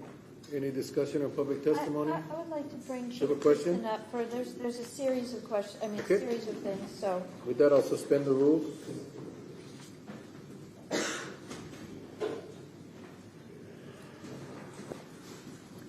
Good morning. Mike Gibson, Fire Chief. Morning, Chief. Is this what we call safer? The SAFER will be coming up next. This one is FEMA AFG, the Assistance to Firefighters. AFG grant, so we only pay 10%. Correct. And so it's a great deal. We pay $57,000 where $517,000 comes from the federal government. Correct. And this trailer is for doing more fire safety education. Yes. And just for, we just finished our budget. This is a nominal expense. We don't know when we're doing the budget that this is something that's going to become available to us. Correct. This one, the notification, the opportunity came out about 2 months ago.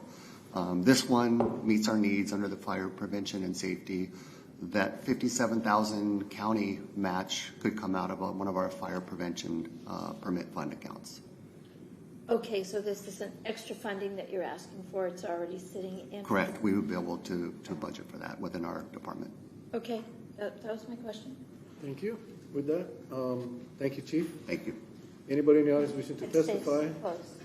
Seeing none, I'll call the meeting back to order. Any further discussion? The motion is to approve. All in favor say aye. Aye. Motion carried. Next item, please. C2026-153, communication from the Fire Chief requesting council approval to apply for, receive, and expend the United States Department of Homeland Security Federal Emergency Management Agency Staffing for Adequate Fire and Emergency Response Grant to fund 3 firefighter positions to increase staffing assigned to Rescue 3 and bring staffing levels into alignment with other frontline suppression apparatus.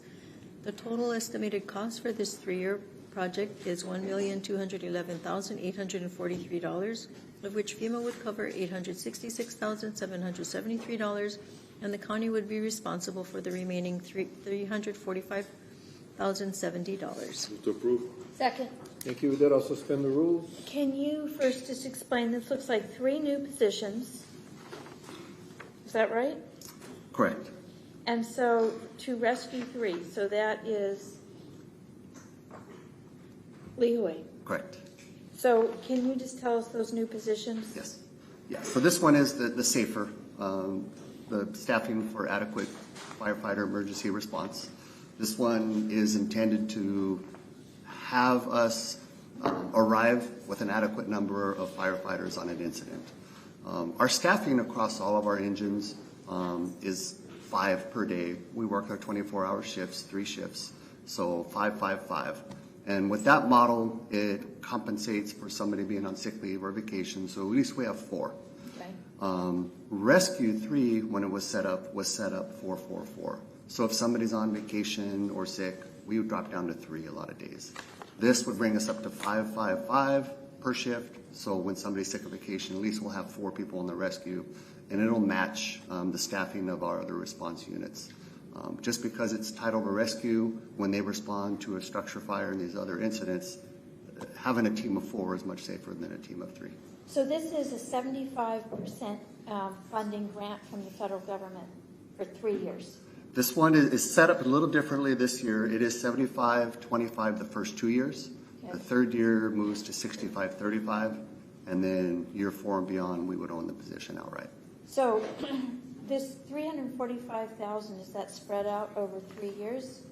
This would be if we get the grant. We don't know that we'll get the grant, but we might get the grant. Exactly. Yeah. If we get the grant, it would be about $95,000 the first year, moves up to $102,000 with salary increases the 2nd year, and then $147,000 because of 35% on the 3rd year. So this amount is spread out over 3 years. And then, thank you, by the way, for applying for these. And generally speaking, we get them, right? Have we failed? Seems like we do this. We don't get them every time, no. We don't get them every time. No. We have had great success in our past. I would say Kauaʻi, out of all the Hawaii counties, has a stronger history and track record. Compliments of our grant committee. I believe we'll be submitting strong applications this year. However, there's still not a guarantee. So when I divide 1.2 million by 3 years, that's about 400,000 a year. So by the 4th year, when there is no longer any federal money, that's roughly 1.2 million and maybe more because of the increases. Yes. Probably 1.5 million added to our annual budget. Yes. And I'll add on to that. For the last 2 fiscal year budgets, this has been a request to our mayor's budget team. But we didn't just make the final cut. When I met with administration to ask their approval to apply for this grant, they acknowledged that in time, those positions were needed to be approved in our general budget anyway. So this will help us bridge the gap. Okay, so the general budget team is on page with this. They're saying, okay, we know we've needed it for a long time. We're going to have to pay for it in 4 years. We can live with that. I'm speaking on behalf of my managing director, not the director that's in the room, but I believe they would be on board, yes. Okay. I just wanted to be really clear of what we're approving. Any more questions? Seeing none, thank you very much, Chief. Anybody in the audience wishing to testify? Seeing none, I'll call the meeting back to order. The motion is to approve. All in favor say aye. Aye. Motion carried. Next item, please. C2026-154, communication from the Fire Chief requesting council approval to apply for, receive, and expend a United States Department of Homeland Security Federal Emergency Management Agency Assistance to Firefighters Grant to purchase the following. 1 fire engine for the Lihui Fire Station. The total estimated cost for this project is $1,800,000, of which FEMA AFG would cover $900,000, and the Kauaʻi Fire Department would be responsible for the remaining $900,000 in a 90%, 10% cost share based on total FEMA contributions. And 2, a large hose replacement utilized by fire engines throughout the county. KFD intends to apply for approximately $160,930, of which FEMA AFG would cover $144,837, and KFD would be responsible for the remaining $16,093 in a 90%, 10% cost share based on total FEMA contributions. Move to approve. Second. I'll suspend the rules. Go ahead, Ms. Carter. Okay, fire trucks are going up a lot. Apparatus, 1.8 million. I believe in my first budget they were 400,000. So it's an extreme example of increase. We need them. Where would this is going to go for the Lihui Fire Station also? And then, so when this says in a 90-10, but they're going to pay 900,000 and we're going to pay 900,000. So that's not 90-10, that's 50-50. I'll explain. Okay. The AFG grants are capped based on your population. With our population, 75-ish. we are, the max we can receive is a $1 million grant. So, and then 90-10 of that, 900,000. So anything above the 1 million, we would need to cover. And this, in the old days, fire engines were $1 million or less, and we would only be looking at 100,000 or less. And I know the timing, this comes right after we put in for budget. Yeah. Right? And albeit it's not a guarantee that we're going to get approved, we are still trying to catch up in our inventory with our apparatus. We've been fortunate this past 6 years. We do have 6 fire engines that have been approved. In fiscal year budget 21, the 2 fire engines that were ordered then will be showing up in 2 months, which are greatly needed. 7 out of our 8 frontline fire engines are in good shape. The average lifespan of a fire engine is 12 to 15 years. Most of ours are at the 12 years or more. Just like we have reserves in our finance as a county, we need to have reserves of our fire engines. We try to keep 3 reserve units in case others are down for preventive maintenance or there's an unfortunate accident. We're down to one reserve engine, and it is barely capable of being that. So we're trying to build up not only our 8 frontline fire engines, but the 3 that we have in reserve. And I'll just end it from the years 2010 to 2024. Only 6 new apparatus arrived during that time period. So I'm hearing it took 5 years to get those 2 that we just got? It did. Wow. So 400,000 in 5 years. It was supposed to be 400,000 in 2 or 3 years. So how long do we think it'll be before we get this 1.8 million one? The grant period, the awards begin August 30 or 31st, I believe. Award ends, the last announcement will be September 30th. So by September 30th, we'll know if we're approved. Our apparatus committee will put together a specification. It'll probably go out for bid in January. And it's about, the arc is coming down. It's no longer 5 years. It's moved down to about 3 years now. It's about 3 years. Okay, and then it's great to save 900,000. Yep. Thank you so much. And did this come up at all in conversation during our budgeting? Like you said, the 3 positions didn't get chosen because of keeping the cost down. Great that we're saving $1 million. Had it come up in budget? No, fiscal year 28 or 27 budget, we asked for engine 1 replacement, and that got approved. Okay, and then it looks like on the hose, they got almost all of it, so that's a great deal. Yeah. Yep. Okay, so I just wanted us to be really clear of what we're looking at. I'm really clear. You're really clear. So we're adding an extra $1 million on to what we had in the budget. Yeah. Thank you. I appreciate the effort, Chief. I appreciate the explanation in your memos. You know, paying half the price of a fire engine is a huge savings to our taxpayers, so thank you. I very much appreciate the effort. Any other questions for the fire chief? If not, thank you, Chief. Anyone in the audience wishing to testify? Yolanda raised her hand. Come on up, yeah. I thought the gentleman was going to come up and testify. Lena Oakman, just briefly say that very grateful that we can add on to our safety firefighters if they really need. You know, I think I'm just testifying to be grateful that we can help him. Thank you. Thank you. Anyone else? Seeing none, I'll call the meeting back to order. Any further discussion? Not. The motion is to approve. All in favor say aye. Aye. Motion carried. Next item, please. Chair, next item is on page 6, a claim C2026-155, communication from the county clerk transmitting a claim filed against the county of Kauaʻi by Elliot K. for vehicle damage pursuant to section 23.06, Charter of the county of Kauaʻi. Move to refer to the county attorney for disposition and report back as necessary. Second. Moved and seconded. Any discussion or public testimony? Seeing none, all in favor say aye. Aye. Motion carried. At this time, we'll take our caption break, clerk. We only have 20 minutes left, and I don't want to have to interrupt the resolution that is being put forth. So with that, we'll take a 10-minute recess for caption break. Thank you, Chair.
Chair, this is on page 6, resolutions. Resolution number 2026-16, resolution authorizing the acquisition of a public pedestrian beach access easement in land required for the public use, to wit, a public pedestrian beach access to Oleomanu Bay, Anahola, County of Kauaʻi, Hawaii, and determining and declaring the necessity of the acquisition thereof by eminent domain.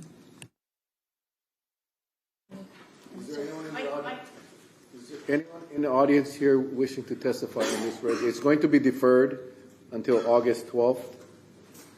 So if not, we'll just go ahead and entertain a motion to defer to August 12th. So moved. Second. All in favor, say aye. Aye. Roll call. Sorry. Councilmember Carvalho. Aye. Councilmember Cowden. Aye. Councilmember Holland. Aye. Councilmember Kaneshiro. Aye. Councilmember Kuali'i. Aye. Council Chair Reposo. Aye. 6 ayes, 1 excused. Thank you. Next item. Resolution number 2026-18, resolution strongly opposing the federal lawsuit Ryan v. Watson, which challenges the Hawaiian Homes Commission Act, and reaffirming the County of Kauaʻi's support for the political, cultural, and trust relationship between the United States and the state of Hawaii and the Native Hawaiian people. Move to approve. Okay, moved and seconded. With that, I will turn this over to Mr. Kuali'i, who is a co-introducer. And the floor is yours, sir. Thank you, Chair. Thank you initially, Chair, for asking me to co-sponsor this with you. I know you know how critically important this is to me as a homesteader myself, and as a leader also in homesteads. I'm going to read through the entire resolution. There are 7 whereas clauses and 4 or 5 be it resolved statements as well, because I find it so important. I actually started with an initial draft of 33 whereases, and I edited it down to like 21, and then thankfully the county attorneys with their expertise edited it down to 7 whereases, which pretty much captures what needs to be captured in this. After the reading of the entire resolution, I do have some additional bullets to share, facts that staff was able to prepare for me. So here we go.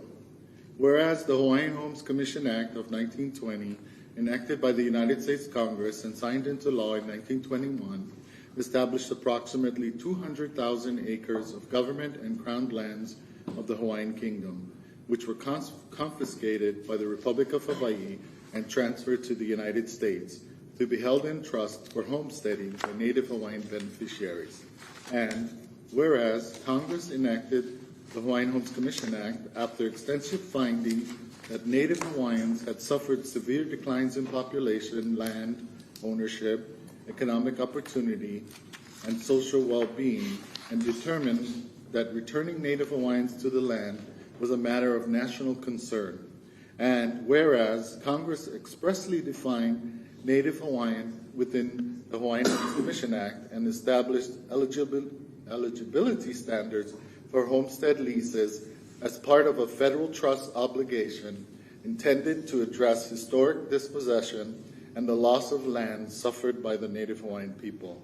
And whereas the state of Hawaii accepted the Hawaiian Homes Commission Act as a condition of statehood through the Hawaii Admissions Act of 1959, Public Law 86-3, and thereby assumed solemn responsibilities to administer the trust for the benefit of Native Hawaiians, including incorporation of the Hawaiian Homes Commission Act into the state constitution. And whereas the United States government has since repeatedly recognized Native Hawaiians as the indigenous people of Hawaii and adopted a long-standing federal policy recognizing the cultural independence and the importance of rehabilitating and preserving the culture of Hawaii's indigenous peoples, as evidenced by the Apology Resolution and a number of other federal laws addressing their welfare, education, health, culture, housing, and self-determination. And whereas nearly 30,000 qualified Native Hawaiian beneficiaries remain on the Department of Hawaiian Homeland's waiting list, demonstrating the continuing need for the Hawaiian Homes Commission Act trust and the importance of fulfilling rather than dismantling the government's trust obligations. And whereas Ryan versus Watson, case number 126 CV 00270, was filed on June 1st, 2026 in the United States District Court for the District of Hawaii, challenging the Hawaiian Homes Commission Act's blood quantum requirement as unconstitutional race-based discrimination.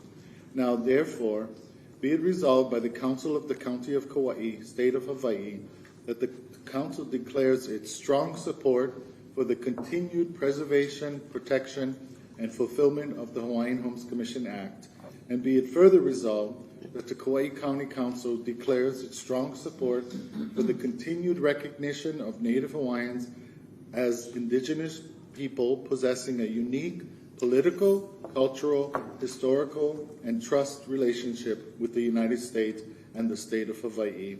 And be it further resolved that the Kauai County Council strongly opposes the Ryan versus Watson lawsuit and concludes it is a direct affront to the congressional intent of the Hawaiian Homes Commission Act, to the vision of Prince Jonah Kuhio Kalaniana Ole in securing a permanent land base for the rehabilitation of the Native Hawaiian people, and to the solemn trust obligations assumed by the state of Hawaii and owed to the indigenous people of Hawaii. And be it further resolved that the Kauai County Council concludes the Ryan versus Watson lawsuit fundamentally misunderstands the unique historical, political, legal, and trust relationship between Native Hawaiians, the United States, and the state of Hawaii. And be it further resolved that the Kauai County Council urges the Congress of the United States, the President of the United States, and the state of Hawaii to continue to preserve, protect, and fulfill the Hawaiian Homes Commission Act and all other laws enacted for the continued preservation of the Native Hawaiian people. And be it finally resolved that the county clerk shall forward certified copies of this resolution to the President of the United States, the Secretary of the Interior, Hawaii's Congressional Delegation, the Governor of the State of Hawaii, the Attorney General of the State of Hawaii, the Hawaiian Homes Commission, the Department of Hawaiian Homelands, the Office of Hawaiian Affairs, and the mayors of the counties of the State of Hawaii. That's the entire resolution, and I just want to share a little bit more. The U.S. government has endured a unique legal relationship with the state of Hawaii and its Native Hawaiian citizens since statehood, the beginning of our state, as well as a critical trust relationship with the Native Hawaiian people for over 100 years, back to Hawaii as a territory. Congress has enacted Native Hawaiian specific provisions with respect to education in Title VI of the No Child Left Behind Act, which was succeeded by the Every Student Succeeds Act of 2015.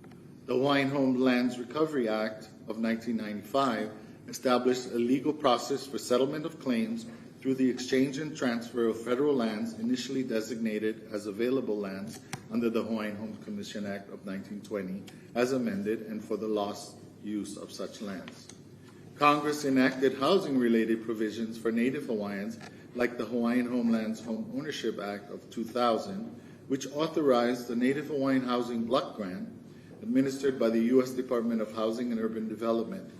The Hawaii Department of Hawaiian Homelands is the recipient of these funds to assist eligible housing activities for low-income Native Hawaiians residing on Hawaiian homelands.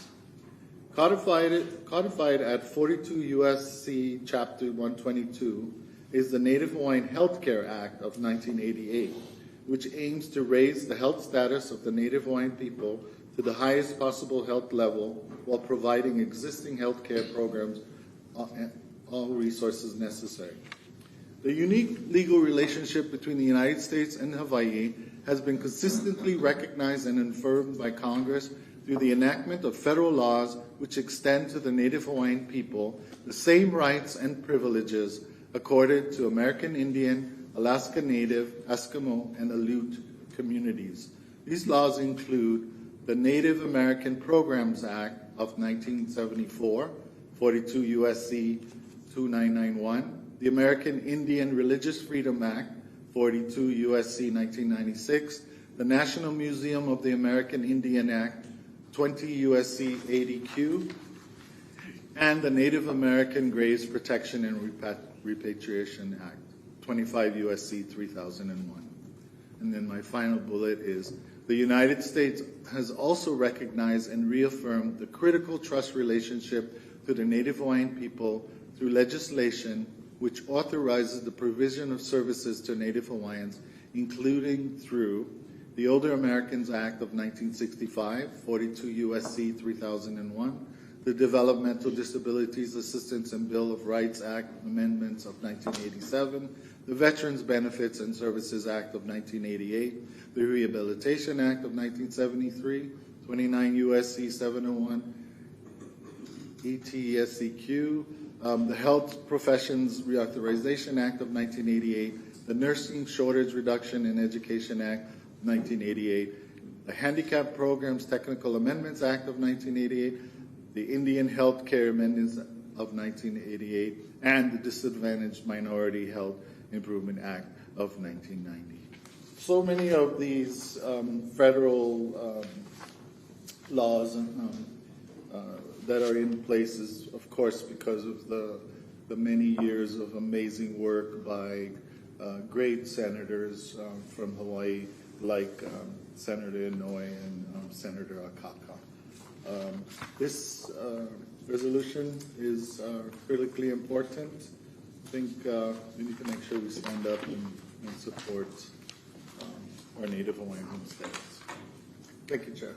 Thank you. Ms. Cowden?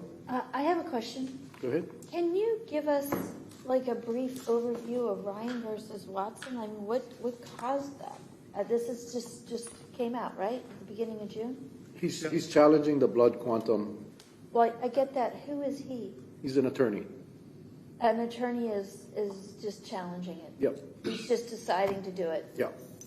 It's the same attacks Is what's happening under in school. the current administration's push for anti-diversity, anti-equity, anti-inclusion. And yes, they're saying the Native Hawaiians are only a race, and that it would be discrimination to give Native Hawaiians as a race these special programs and assistance. And this attorney, Ryan, is he a Hawaii resident? I think so. This is just a political push? So the attorney isn't Ryan, I just want, for the sake of clarification, Okay. and we're not giving out misinformation. The gentleman who's suing, so the lawyer representing the plaintiff challenging the Department of Hawaiian Homelands is Caleb Trotter, a senior attorney at the Pacific Legal Foundation, with legal counsel provided by attorney Kevin O'Grady. The organization bringing the lawsuit is the Pacific Legal Foundation, which is a Sacramento, California-based conservative libertarian legal organization which frequently challenges race-conscious government programs and affirmative action policies nationwide. So the suit was filed in federal court on behalf of Eric Ryan, who was denied a homestead lease because he is not Native Hawaiian. Okay, thank you. That's what I really wanted to be able to be clear for everybody. This isn't even about Hawaii. This is They're doing this across the country. a conservative group in California, just like when we have what's happening with Kamehameha schools, that somebody on the East Coast is, it's just trying to challenge protection for indigenous people or ethnic People of color. People. Across the board. So Kamehameha Schools and also Papaola Lokahi, which is the Native Hawaiian health entity that does a lot of services throughout the state, also have their own lawsuits. And so who is the DHHL? It's this Kali Watson. That's the Watson in the Ryan versus Watson. So the beneficiaries in the trust are having to pay for the legal support on this? I would assume the state attorney general will act on behalf of the Department of Hawaiian. Okay, I just wanted to be clear for the public, that this is basically an attack on our culture. Absolutely. Yeah, just in case people didn't know. Eric Ryan has lived in Hawaii all his life, but, he applied and got denied. And I think, I'm not sure if that was a Intentional. created trigger where, they said, hey, we need a plaintiff. And, so they picked a guy that has lived there all his life and probably told him to go apply for Hawaiian Homelands and got denied. So that was the trigger for the lawsuit. And it isn't like that he just didn't have quite enough quantum or something. He has no quantum. He has no quantum. Okay, I just wanted to be really clear. And remember too, the whole quantum issue, the 50% blood quantum requirement, that was put into the original law in the Hawaiian Homes Commission Act.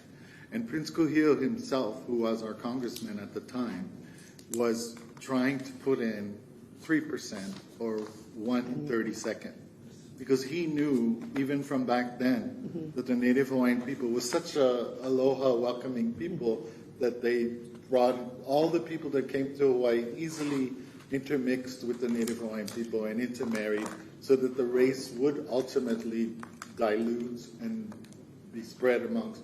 I mean, one of the biggest combinations, even from way back when, was Native Hawaiian and Chinese. So it would very quickly go from half to quarter to 1/8. So even today, right, we have so many Native Hawaiians who are not 50%, quarter, 1/8, whatever, that don't qualify for it. But that wasn't necessarily what Prince Kuhio even originally intended. So the day may come where, and it would take an act of Congress, that the blood quantum could be lowered to include more Native Hawaiians. But as it is, with 50%, there's 30,000 people on the wait list. Amazing. Yeah, it's frustrating. I mean, for me anyway, it's just frustrating. And I'm not Hawaiian at all, but we were just raised in this culture, and just to see this person try to undermine the system, threatens the integrity of the whole Hawaiian Homes Commission Act. And no one can deny the historical injustices to the Native Hawaiians. You cannot. And I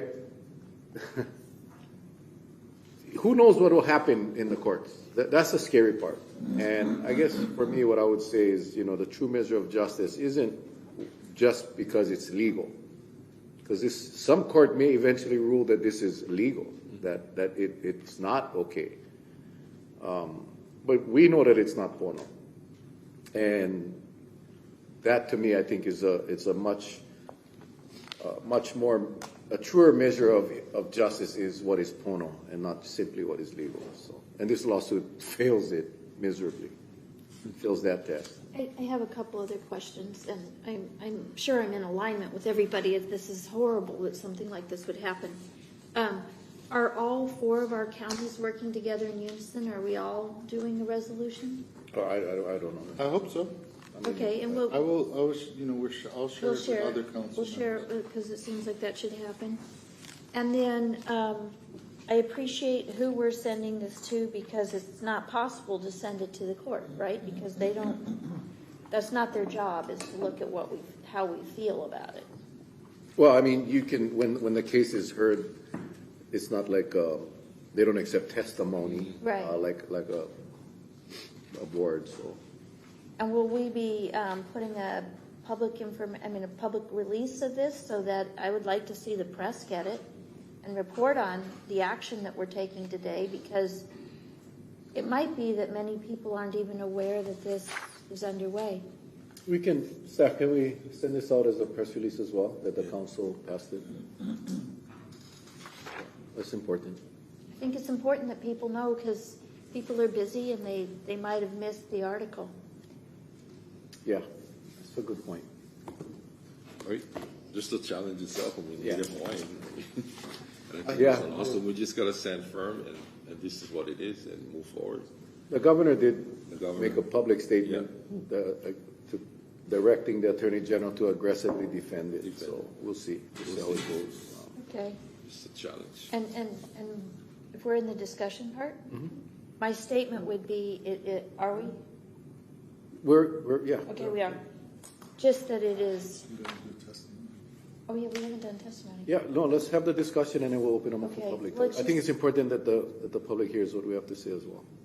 To me, as a person not of any of the blood quantum and then not even born here, is profoundly shaming to see this happen. And I grew up surrounded by reservations, which is not a perfect way, but it seems that like it's unconscionable that this would be what is being challenged.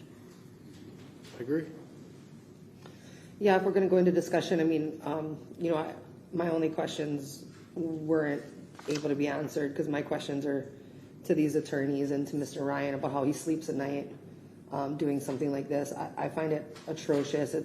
It's such a horrific attack on the very little benefits that are supposed to be going back to Native Hawaiians, and considering that the fact that DHHL has largely been unable to meet the need.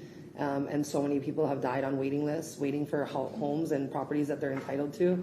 This attack is just a brazen, racist, hateful, horrible attack on a group of people that have already been pushed out in so many ways from Hawaii, and the housing being one of the major inhibiting things that we see across all spectrums of people growing up here in Hawaii. To then have this blatant attack on, the housing of Native Hawaiians to remain in their home is just, it's unconscionable. It's just disgraceful. It's, it's horrific. And I just thank you guys for bringing this to the floor and giving us this ability to, send that message, hopefully to some people that are able to fight and defend this important service that is already not doing what it's supposed to do. So, yeah, thank you for trying to bring us to the table and have a voice in this conversation. And to all those feeling attacked by this, my heart goes out to you. I find this just heartbreaking. So, thank you. You want? If we can do discussion now, I'm good. Or if you wanted to take public testimony, either way. I'll leave it up to you guys. I mean, Ed, you individual. Yeah, I mean, I'll make mine quick. I'm strongly opposed to the Ryan versus Watson lawsuit and fully support this resolution. Similar to the Kamehameha Schools lawsuit, this lawsuit is offensive. It's unfortunate that this lawsuit will create a huge distraction for everyone, creates a huge waste of time, energy, and money on our state and our people to defend it. And it's just ridiculous. Again, same as the Kamehameha Schools lawsuit. Just to me, I think it's just completely frivolous, and it ends up being a waste of time on our part because we're the ones that have to defend it and spend our time defending something that it shouldn't even be an issue. Yeah. And so, that's where I stand on it.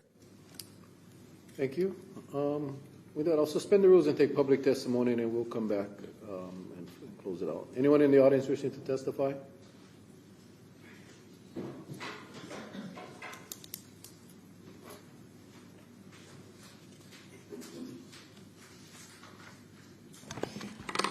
Sherry Cummings, for the record, DHHL beneficiary.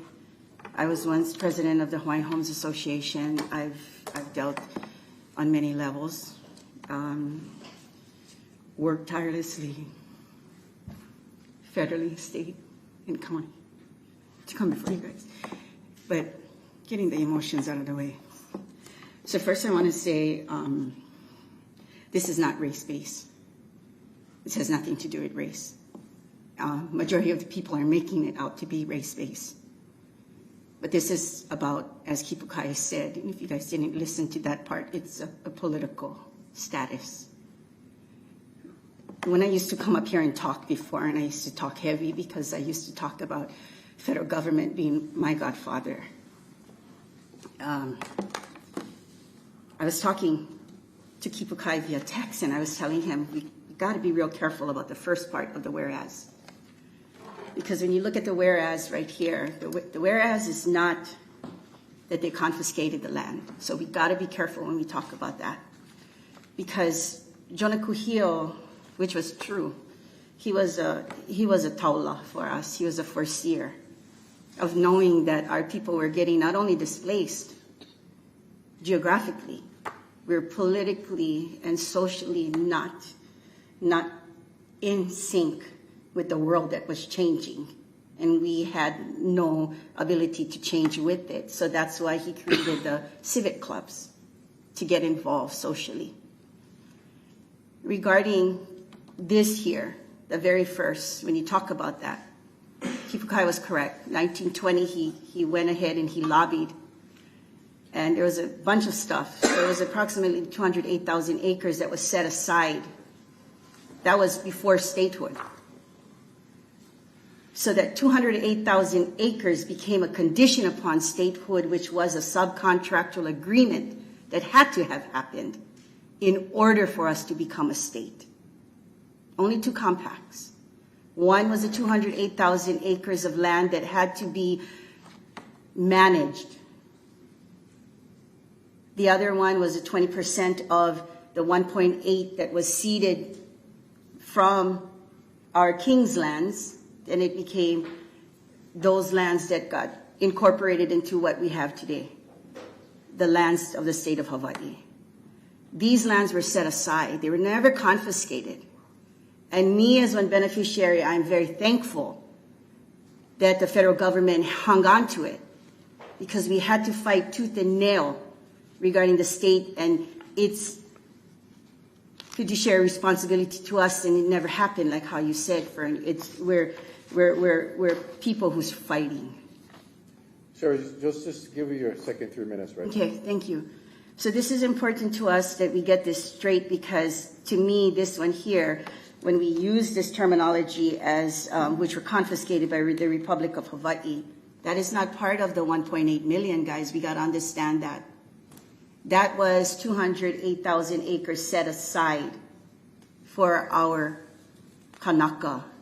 We had no idea that the word Native Hawaiian was going to be used.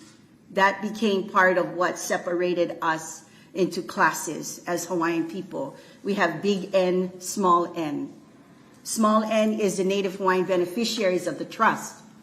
Only X amount of people out of our whole mass population. Big N is all the rest of the population, which is 50 million times more than us.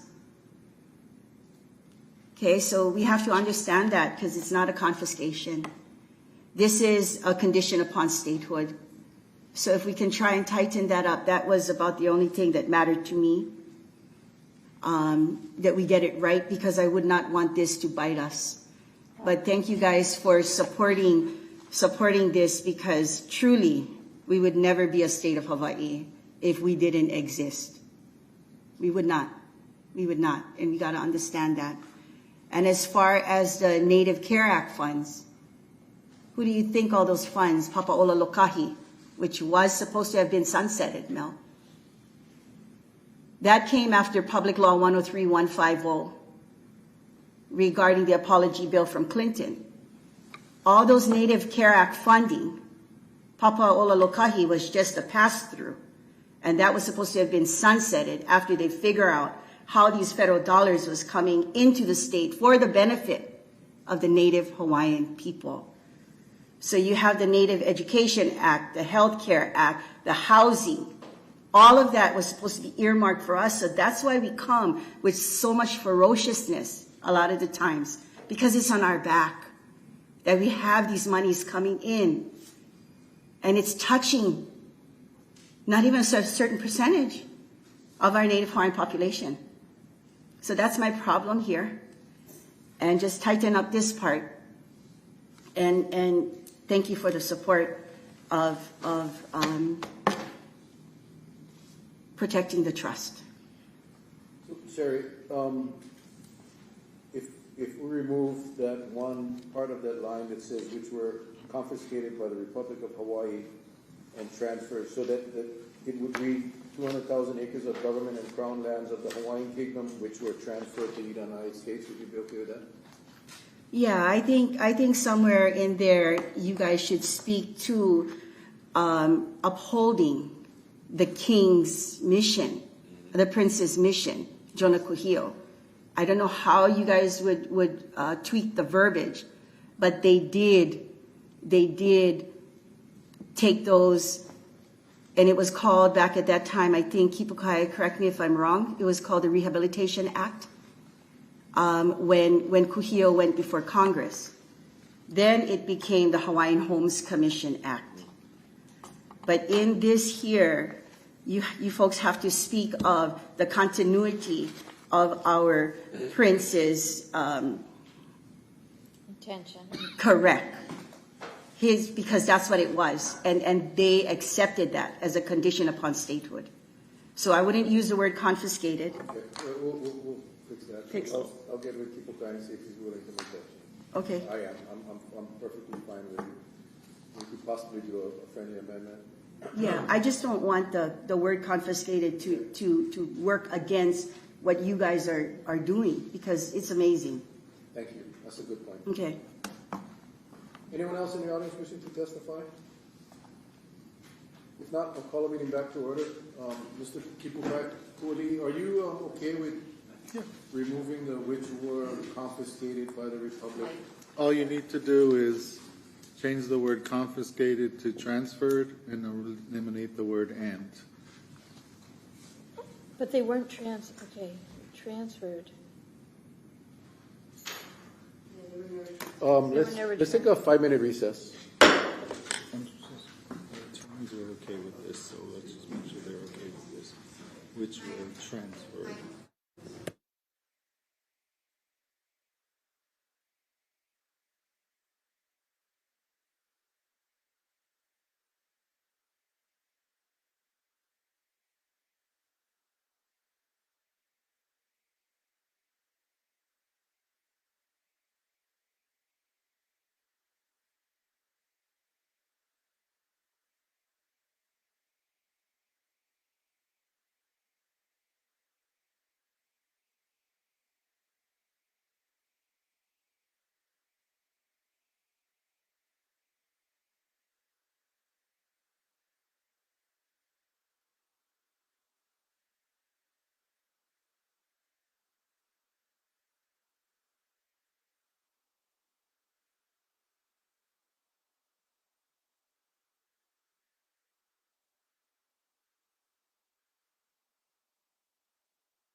Ready? We'll call a meeting back to order. Thank you for your patience, Mr. Pulley. Move to amend as circulated. Second. Okay, basically you'll see that the amendment eliminates the word confiscated, replaces that with transferred, and then also eliminates the and transferred that happens later. Okay. Yeah, great. Everyone okay with that? Well, let's vote on the amendment. The motion is to approve or to amend as circulated. Roll call. Councilmember Carvalho? Aye. Councilmember Cowden? Aye. Councilmember Holland? Aye. Councilmember Kaneshiro? Aye. Councilmember Kuli'i? Aye. Council Chair Opozo? Aye. 6 ayes. Okay, we're back to the main resolution. Is there any final thoughts? Any final discussion, Mr. Kaua? Yeah, I just want to kind of emotional for my Wana, our Hawaiian, and my Mo'opuna and everybody. So I'm really appreciative of this. Very important. We're going to stand strong together and make sure that everything just stays in the right direction. That's personally for me, and just mahalo for getting it on the floor and making sure we stand strong together. Mahalo. Thank you. Just a short addition Go to ahead. what I said before is that I think, it's like a weaving, a basket, all of these different things really are critically important for strengthening and perpetuating our Hawaiian people and our culture. It's all of us are beneficiaries along with the success of, the true beneficiaries of the trust. So every step matters that we take to stand up, and every blow is really an affront to all of us. And I just have to support that housing is at the very beginning of it, and this is long overdue, the placement of the people onto the land. And we absolutely have to stand by it. So I thank both you, Chair Raposo, and Vice Chair Kuali'i, for putting this together. And we want to, we'll send a copy also. We don't have to put it in here, but to the other councils, because I'd like to see all of us do it. Thank you. Anyone else? Mr. Cooley? Yeah. The main thing I wanted to say at this point is for everyone out there to play a role in defending this, and the most basic way for you to do that is when people try to tell you that Native Hawaiian is just a race, that you correct them and you let them know that Native Hawaiian is more than a race of people. Native Hawaiians are a people with unique political status as an indigenous people. And that unique status has existed for the longest time. The same as Alaska Natives and Native American Indians. And there also exists a critical trust relationship between the United States government, the state of Hawaii government, and the Native Hawaiian people. The only distinguishment to this point from the Alaska Natives and the Native Americans is the Native Hawaiians have not yet established a recognition. So we have a definition, we have the same, we're treated in the same way, we're just one final step from the recognition, which would be a further step with the U.S. government. But we're mostly there, and the relationship with the federal government is very, very clear. And then the last thing, like Sherry reiterated too, was that the state of Hawaii would not exist without as a part of it's in the state constitution, of a part of the state's founding came those lands and the responsibility to manage those lands for the trust beneficiaries. Right. So thank you for your support today. Thank you for your continued support. It's the same defense for Kamehameha schools, for Native Hawaiian Papa'ololakahi, the health programs. They're all attacking it as race only, race-based discrimination, but we're way more than a race. Thank you, Chair. Thank you. Anyone else? I'll just say, I try to put myself in the shoes of this guy, Eric Ryan. Did he act alone? Did he just wake up one day and said, I'm going to apply for Hawaiian homelands. I know I'm not Hawaiian, but screw him, I'm going to apply anyway. Or whether he was approached by a law firm, Pacific Legal Foundation, and said, hey, I need you to go apply for Hawaiian homelands because we need to create a case. Either way, shame on him. I don't understand how anyone would even want to do that. Even if they believed it to be true, even if they believed that it was discriminating, and why would you do that? Especially if you're a lifelong resident of Hawaii. What would possess you to go and try to get Hawaiian homelands in a state that you live in that is so rooted in the culture? And then to Pacific Legal Foundation, for them to even take a case like this, and maybe they initiated it and found the plaintiff, I don't know, but either way, shame on them too. Because it's kind of immoral, it's insulting, it's disrespectful. I mean, this is kind of very, low. It's so low. And I don't know what Eric Ryan seems to think he's going to get. I mean, imagine if he wins this and he gets granted a piece of property on Hawaiian homelands, and he's got to go live in the middle of a community of Native Hawaiians that now one of their family members got bumped from the list because we allowed a non-Native Hawaiian to take a spot. I just have a hard time rationalizing what these people are trying to do. If it's to just